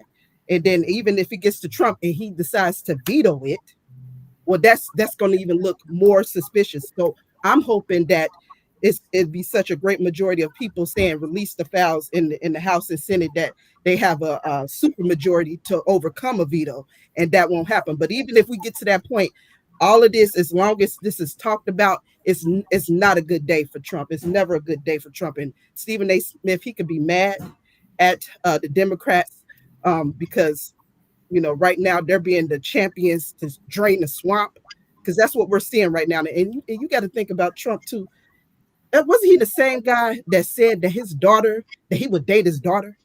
This is the same guy that allegedly but Miss Teen USA, he walked in on them while they were getting dressed, and that they have accusations against him, young girls in Miss Teen USA, and he's walking in as they're dressing. You know what I mean? And so, I mean, all of it's suspicious. The email messages really, really sound horrible. That the card, the elusive card that came out, all of that. And he could say that's not my signature, that's not the way I speak, and everything else, but all things tie back to you, those pictures, those videos, and everything else.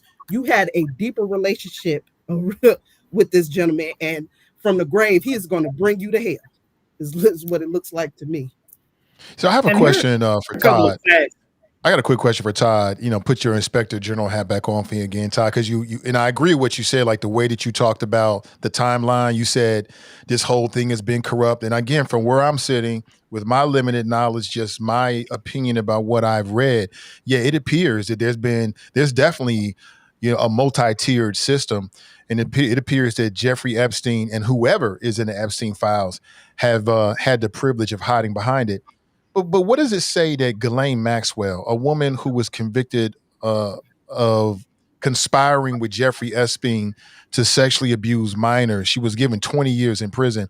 What does it say to you, Todd? Does it register as corrupt that this year, you know, this administration worked to get her moved from a high-profile maximum security facility to now she's in a low minimum security facility, and there's talk about she might get a pardon. What does that say to you? You know, that says to me that you really can't take to the bank anything that she's saying. Yeah. How so? So Todd, Todd, listen, man, come on now. You're better. I'm gonna challenge Todd for the first time here today because that was an artful dodge, Todd. That was an artful dodge. First of all, if you can't believe anything Ghislaine Maxwell says, then you can't believe anything Donald Trump says because they're both noted liars who you can't believe anything that they say.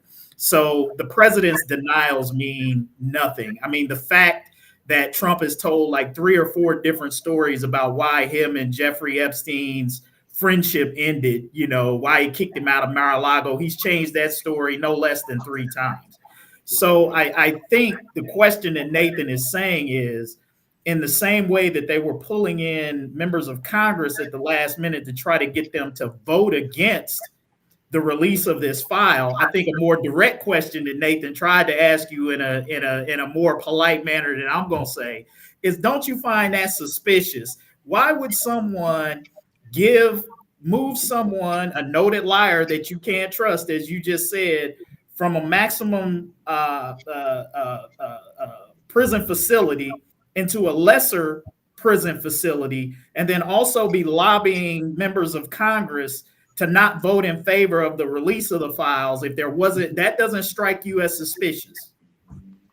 Yeah, the whole thing is crazy. What I was trying to say is that my sense of them moving her is in exchange for her not disclosing things, that they're trying to basically pay her off with, they're holding out a pardon, they're giving her better conditions in her prison. So my sense is that they're doing that because there's some kind of agreement or some kind of discussion that she's going to keep her mouth shut. To TNT's point, thanks for the clarification there, Kevin. To TNT's point, and thanks for your for clarifying that, because I was kind of looking at you side eyes, and yeah, Kevin was he was nice about it. I appreciate it. But TNT says something that registers true to me. Like, I don't know Donald Trump. I've never met the man. I was within a few hundred feet of him at the RNC a few years ago. His family walked past me. I read the energy, but that doesn't really mean a whole lot.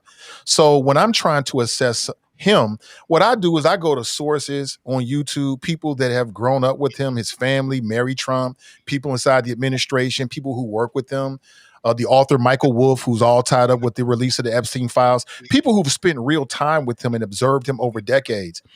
And there is nothing in anything that I've ever read. I've got the Art of Deal in my collection because I wanted to get more information about him. He's the president.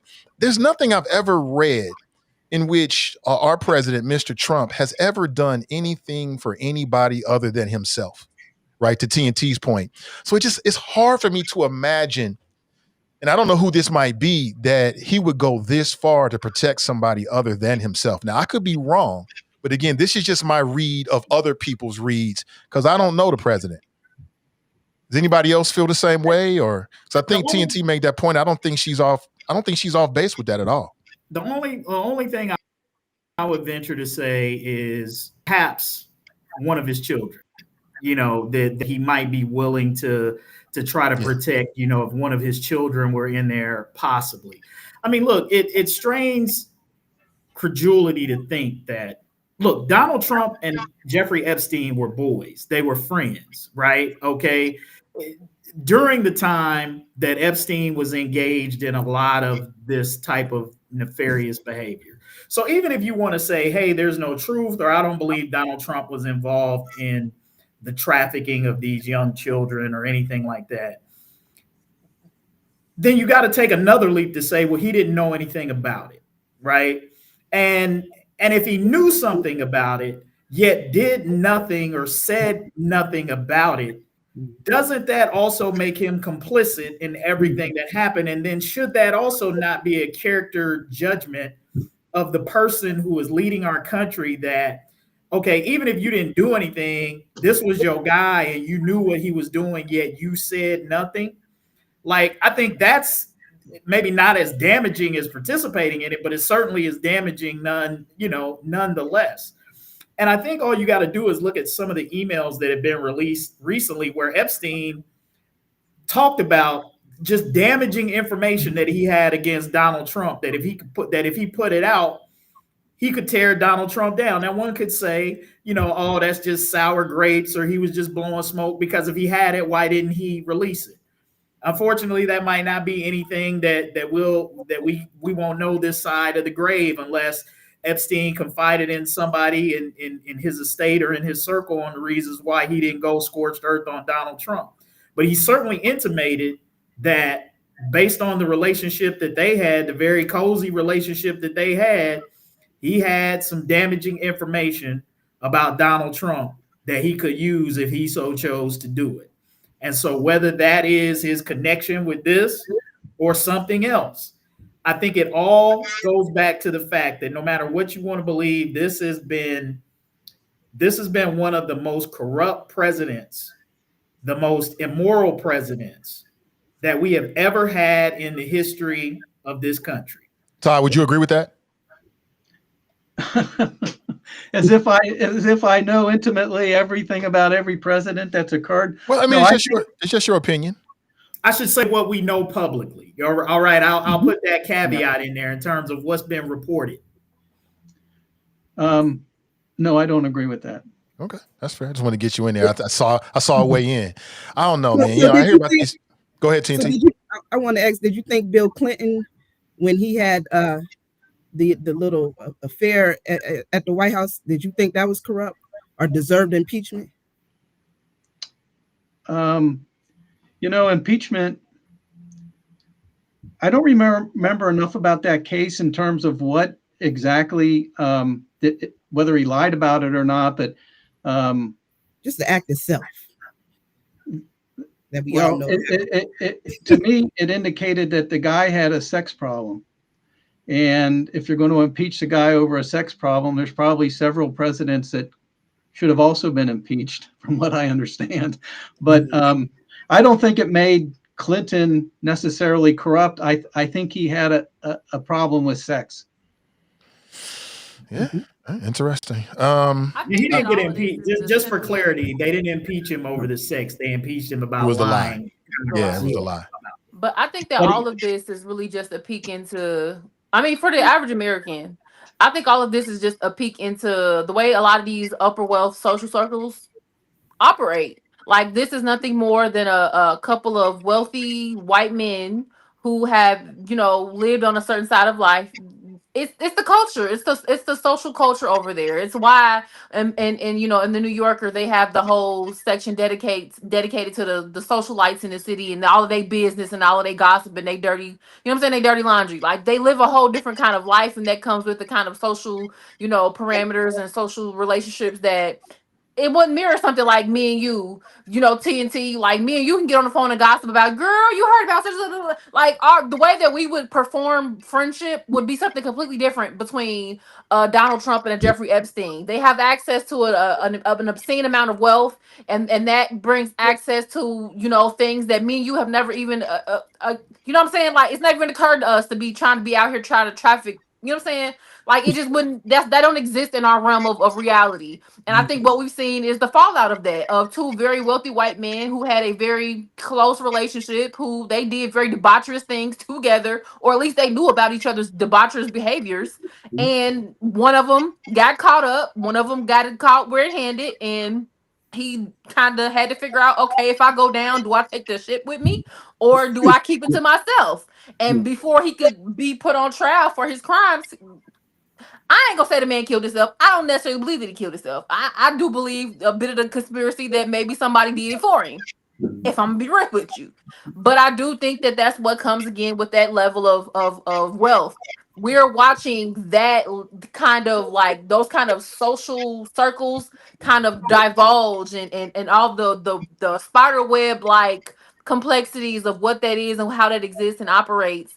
We're seeing glimpses of it, and we won't fully understand it unless we're from that world. And I think that putting something like this particular case on trial, exposing these files, would give the average American citizen a real view into what it is like to be in that level of wealth and traveling in those packs of social circles where they do stuff like this all the time. You can't convince me that the reason why the Epstein files are so controversial, that's it's controversial to the American citizen because we don't know nothing about that stuff. But all of the upper 1% of wealth in this country, they all have caught wind of something similar to that, and they know that that's how. The reason why they don't care for that stuff to be put out there in the open is because they know if you open up this, it's going to get people's minds thinking. What else are they up to? What else are they doing? What else do they have their hand in? What kind of debaucherous behavior are the upper 1% actually up to? And that's why you have so many people trying to quiet this down, trying to blow it off, trying to write it off. They don't want us in their business. I'm trying to be all up in the business because now I need to figure out what y'all doing, because it's hurting real people. It's not hard to figure out though, Raven. I mean, if you look, you're right. The average person is not involved in this or doesn't have access to it, but it's not too hard to imagine that a lot of people, particularly men who are in those upper echelons, engage in this type of thing. I mean, it wasn't so long ago that the New England Patriots owner, Robert Kraft, you remember it wasn't a pedophilia operation, but he was clearly involved in some sex trafficking at some massage joints where there was some ladies who was involved in some sex trafficking who was taking care of him. And look, you're not gonna have me believe for 1 minute that in the network of NFL owners that Robert Kraft was the only one, or that Robert Kraft was the only one in that economic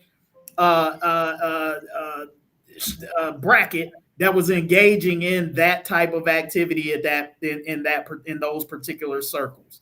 You know, whether you're talking about escorts or sex trafficking or whatever. I mean, I think we saw it with Diddy parties and all that. You know what goes on and how. And in these they just need to release the records and let the chips fall where they may. It's as simple as that. Yes, agreed.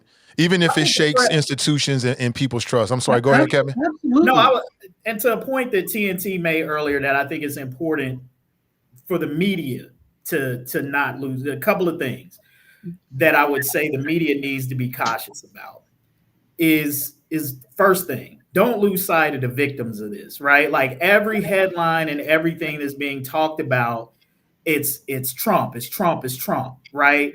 Like there's no consideration being given to these women, their battle, they're trying to get their stories out, what they've been through. They probably gotten a fraction of the press that has been dedicated to Donald Trump and whether or not he's in the Epstein files. And I get it. The man is the president of the United States. That moves headlines or whatever. But I think the press would be wise to spend more time focusing on the victims and their story and them trying to get justice through the release of this information. The other thing I think the press needs to be careful of too is is in making it all about Trump.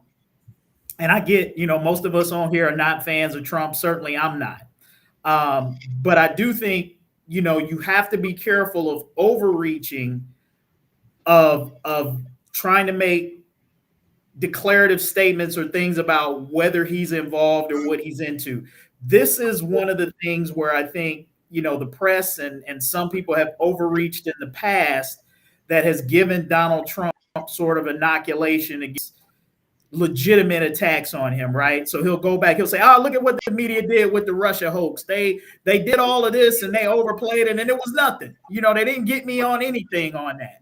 Right. And then it was something to it, but you're right. They didn't get him. You're right. Right. But the bottom line is no charges, nothing stuck.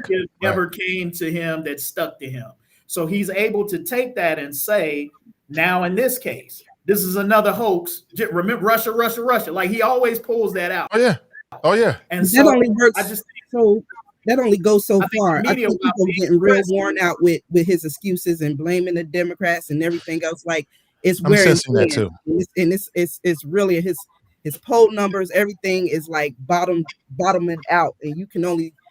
It's just like crying wolf. You know what I mean? You can only say that so many times before people just stop believing you. People that didn't believe you to begin with, thought it was a bunch of crap to begin with, ain't even there. But the ones that, following you like every word you say, you can only go so far with this thing. You're talking about children, young people, you know what I'm saying? And you listen to these victims and you hear these stories and the one that just had the book that came out, Nobody's Girl, Virginia Giuffre, if you take the time to hear these stories, the families that are advocating for these victims, it's just like it's time out for all of that. And when he throws out it's a hoax and this is drummed up by the Democrats and then and doing everything to prevent the release. When you had the Attorney General Pam Bondi just charged up like, oh, I got him on my desk. We're going to get this out tomorrow. And then you got the FBI director. You on podcasts talking about this all the time and now all of a sudden y'all button up. It ain't nothing to see here. Like, get out of here. Now you're the swamp. You're the swamp. And it's trying to drain all of you. They got to go. I still can't get over the 2008 case. The biggest part of the corruption was the fact that when they made that deal, when they made that plea deal, they didn't even notify the victims who had a legal right to know and a legal right to intervene, and they covered it up. They did not inform them. And that is corruption to the max. And as far as I'm concerned, that makes all of this corrupt. Yeah, I think there's degrees to it. And there's a Netflix show all about it too. It's so heavy. I haven't even been able to get all the way through it. I mean, it's super heavy. But I want to agree with Stephen A. Smith. He's right. The Democrats have politicized this. Absolutely. But you know what? It's tit for tat. The Republicans initially politicized it, and they use it as a campaign issue to get Donald Trump back in office. They are the ones, it was MAGA and Republicans who were always talking about the Epstein's files all through and up to the election. Years before the election, it was Republicans saying, and the Trump administration or the Trump campaign saying, if we're elected, we're going to release it. So they got elected. They didn't release it. They're slow on it. Now the Democrats are seizing an opportunity. And back to, I think, multiple points that people made, it should really be about the victims. But let me say this. Let me make a segue here. We were talking about intimate situations. Here's an intimate situation I want to get your thoughts about right here. Man goes viral after posting Christmas photos with his dog girlfriends. And, I brought it up because we were talking about Robert Kraft and Bill Clinton and these other men and their sexual picadillos. And the more I thought about this, I thought, you know what? We're living in a strange world. I'm assuming this is true, because it could just be all made up for just virality. But assuming it's true, listen, if he's found his... if he has found his piece, if he has found his person, even if his person is not a real person, I'm not going to hate on this brother. He ain't hurt nobody. He's found love. And, it is what it is. What do you think, crew? Hey, Nathan, first of all, you a trip for even bringing this up. That's why I love you, man. I love you. I don't even know where you found this. Look, what is that pose? I don't even know. There used So to be a time. he's actually mimicking a theme of like poses that have been kind of going viral every year. Right. There's this like typically it's for real couples. They take what are called like awkward photos. And so all of the positions that you and your partner are in on these photos, they're purposefully awkward because they're meant to go viral. He's just done it with a sex doll. Right.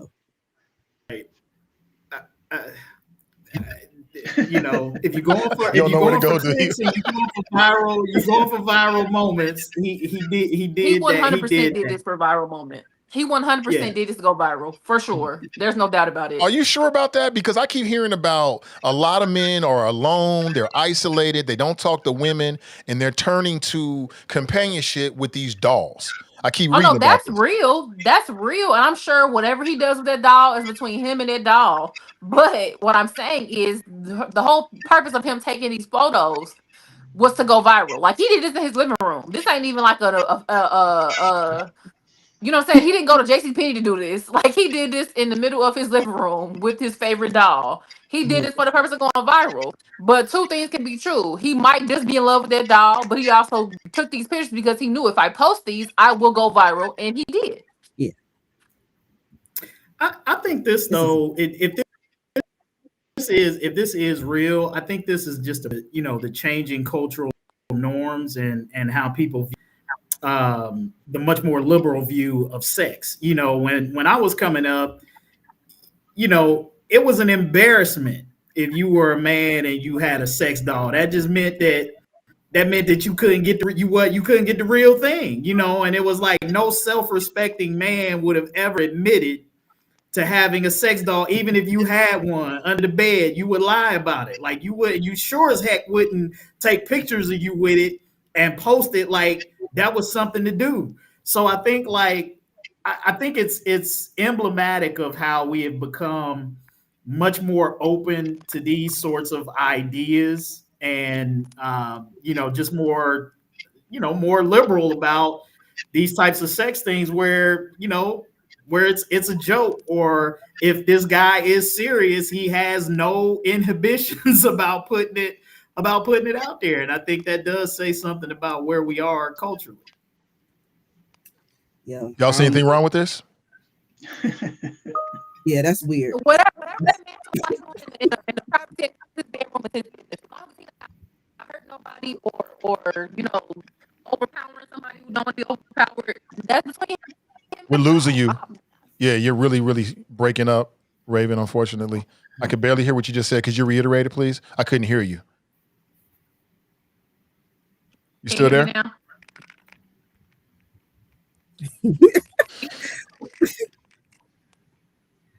Yeah, we lost Raven.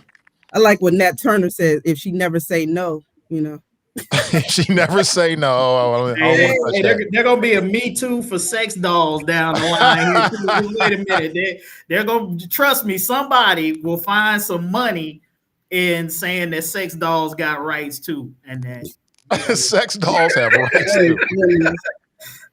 Yeah. Now, when they're AI brain robot, fully capable, autonomous units, I could see that, because that's what the next thing is. I mean, if you think all this AI stuff is just about human productivity, no, some of it is about human sexuality.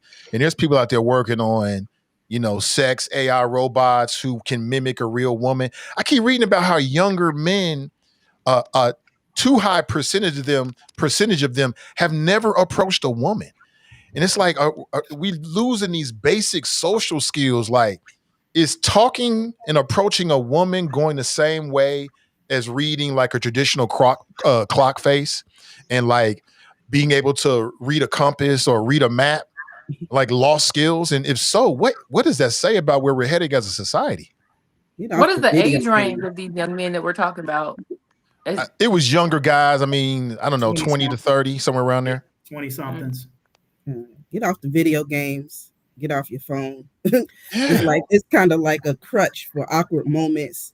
I think the most important thing we could be teaching our kids is how to communicate, and to have conversations and to feel comfortable expressing how they feel.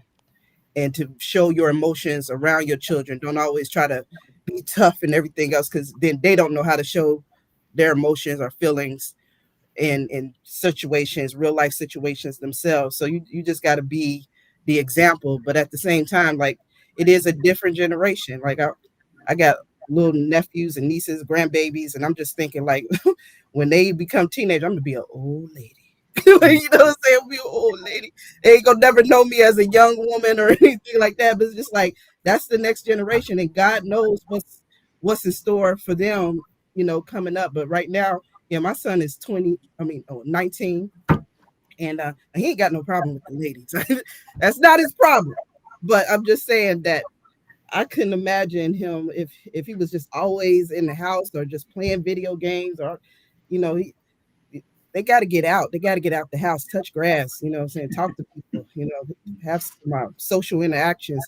The kid is not doing them. Get them out of your house and have them go places and do things, because that's not healthy. Isolation is not healthy. Loneliness is not healthy for sure. But I think people find themselves in these types of weird situations after a while, and a lot more people aren't having babies. I know I have a lot of family members like Raven, they 30s, going on 30s and stuff, and they don't have any kids or anything else, and they just focus on their career, but they're gonna look up and be, 40 and no kids, no family, or everything else. So it's just like you living your life, and life will pass you, it will go quick. So I don't know, if people just gotta find ways to link up. There's still dating apps, But see, I think that's part of the challenge, though, Nicole, with the dating apps, because I've watched a lot and read about this phenomenon that Nathan is talking about, and I think, kind of like what you said, this social media, digital environment, Tinder, dating app scene that we're in. I think they said that the average man has to go through something like 1,000 or 2,000 swipes before they can get to like a coffee date. And usually they get ghosted on like 4 out of 5 dates that they set up with women. And one of the things that they've said, people who have studied this have said that what these dating apps do is they create sort of like, women have these expectations that they have for a man, certain height, this, that, and the other. And what most women don't recognize is that the vast majority of men don't fall into this list of criteria that they had, that most men are not over 6 feet tall, right? But every woman wants a tall man. They want a man that makes a certain amount of money, and most men don't make that amount of money. So what winds up happening is you've got all of these women who are competing for like 10% of the men while ignoring 90%. And then they're frustrated because these 10% of the men don't want you because they got all these choices out here. It's like, hey, I got all these women that's after me. Why am I going to settle down with you? My field is plentiful. Meanwhile, 90% of the men can't get a coffee date, right? So that's their fault. I feel like that's a bit of a cop out, though. I'll say this: what you're describing, Kevin, that's not exclusive to online dating. That's just in general. The dating pool, colloquially has fisted on both sides. Yeah, it's happening again. I hate it too, Revan. We can't hear you. I hate it too, because you're making a good point. I understand what you're saying, but we can't hear it. It's like really choppy for whatever reason. And you're freezing up. Yeah. It's like, dang, it's so unfortunate. Well, okay, she's back. Hopefully. Okay, she comes back. One last quick question for you. I came across this story and I thought it was so odd. Let me play it for you. It's a TikToker. It's real quick. This TikToker who has been ordered to pay $1.75 million to the husbands, to the ex-wife of a man that she was having an affair with. And apparently the wife claimed that her relationship with her husband destroyed their marriage, and she got $250,000 for something called criminal conversation, which is a legal term for having sexual intercourse with another person's spouse. This is in Durham, North Carolina. And I was like, what in the hecky? Like, should you be able to sue someone and get damages because they cheated with your spouse? What do you think?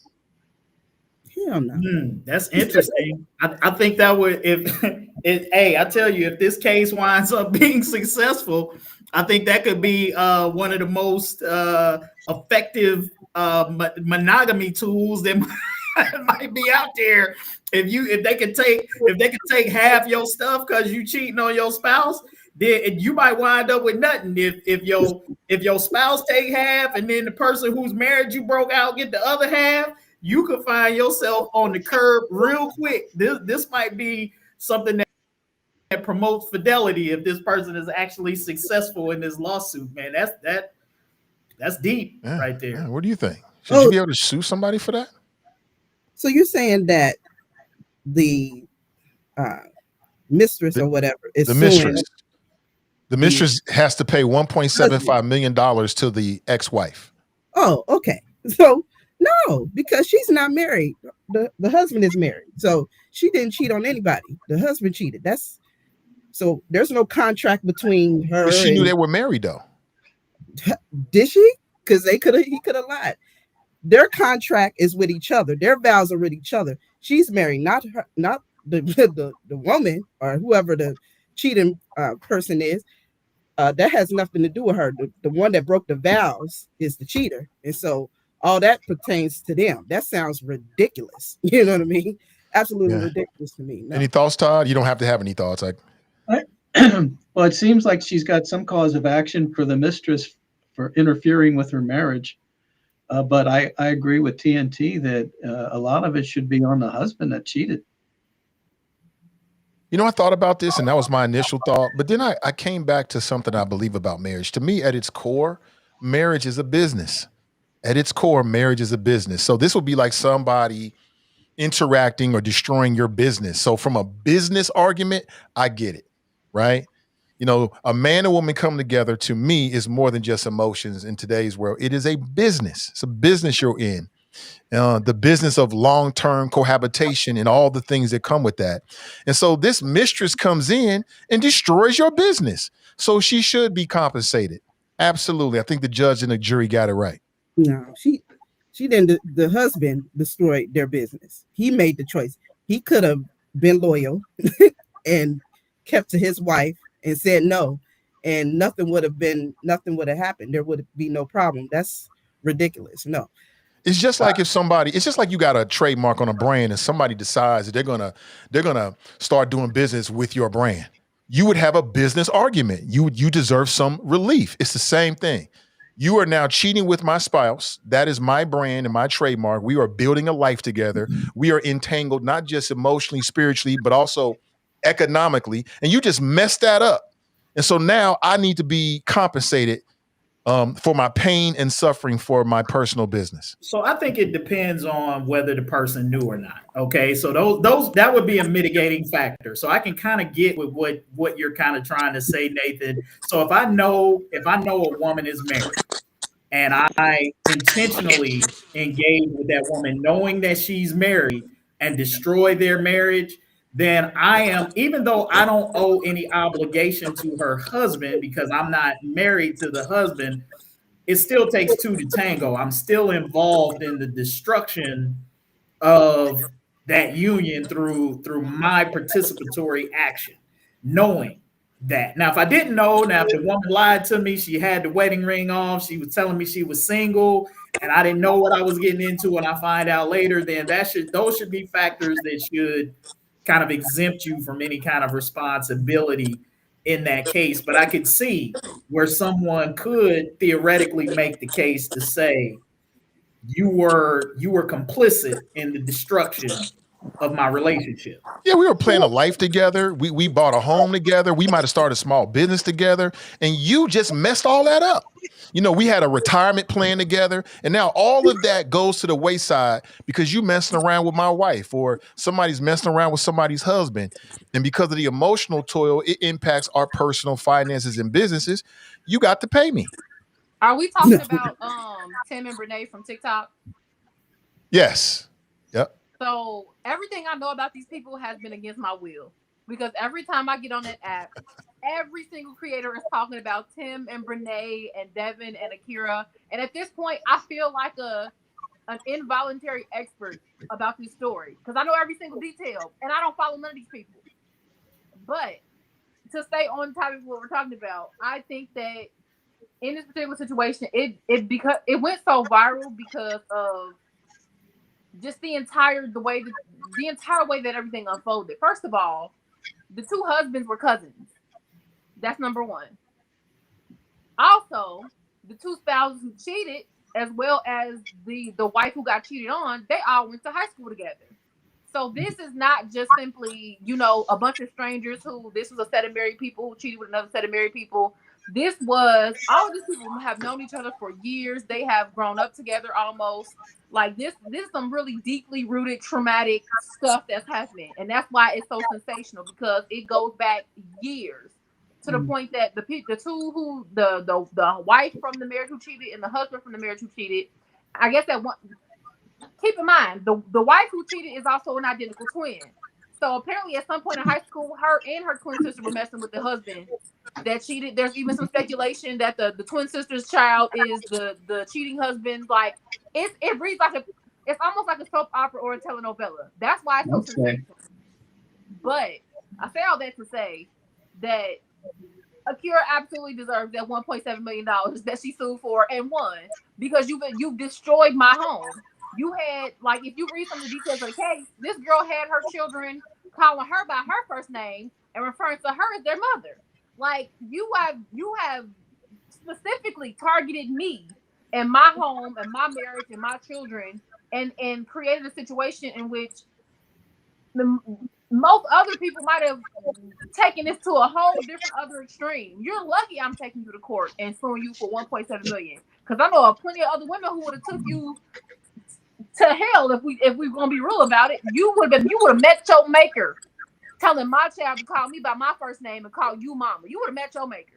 Like this, it's so much that goes on with this. But yes, she absolutely deserves that $1.7 million for sure. I wish she would have got more, and it ain't over because the husband is about to sue the cheating husband. So the wife who got cheated on just sued the mistress. Is there a male term for mistress? What is that? It's called paramour. It's called what? A paramour. Well, the paramour finna get sued too. We gonna see how much the husband get from him. Because everybody, you getting sued. I'm on Oprah. Everybody getting sued. They can get sued. You getting sued. You done messed up my whole life. Everybody deserves to get sued. All right. I think that's awesome. Hey, that's gonna change the game. I tell you, the one person that absolutely know that they married and they're supposed to be loyal to is the married couple. That's the obligations. Those are the only people that took vows. And when you step outside your vows, that's you, and you should be accountable for your actions. Everything outside of that is just on the outside. And hey, this remain outside. this inadvertently could keep a lot of families and a lot of marriages together, because cats start making financial decisions versus sexual decisions. If you start thinking about your bank account versus something else, that might govern your actions, make you a little bit more loyal. If you ain't trying to give up 1.7 million or whatever for being part of tearing up a family. North Carolina. If you're a cheater, just don't live in a state that the spouse can sue for what is it called? Alienation of affection. You better move. If you live in one of them states, you better move. That sounds like a woman scorn law or a man scorn. Somebody was really hurt to put that law together. Like, I agree, they were. They can't get away with this. Listen, thank you so much for your time. I know everybody's all very busy. Thank you so much. Hey, Todd, it's been great meeting you. Don't be a stranger, man. I'm going to add you to our email list. Jump on and tell us what's going on with the watchdog and new things you're investigating. I'll be reaching out. Good to have a first conversation with you. Raven, thank you. Oh, absolutely. Raven, TNT, my brother in this endeavor, Kevin, appreciate all of you. To Phil, who tried to get on, but he's on the road. Appreciate the attempt. To the audience, thank you so much. Have a great weekend. We're planning to be back next week, and then we'll let you know about the holiday schedule. I'll get with Kevin and the rest of the crew and figure out if and when we'll be broadcasting. Don't forget, season 2 of the Hot Mic podcast starts in January. And in January, The only way you'll be able to watch the live stream on Facebook will be on the Hot Mic Cincy podcast page. It will no longer be on the Nathan Ivey creative page. So I want to put everything in one stream on Facebook so everybody can be together. Right now it's split. And so just keep your heads up. If you're not already a subscriber on Facebook, please find that page and subscribe to it. Have a great rest of your weekend, and we'll talk with you real soon.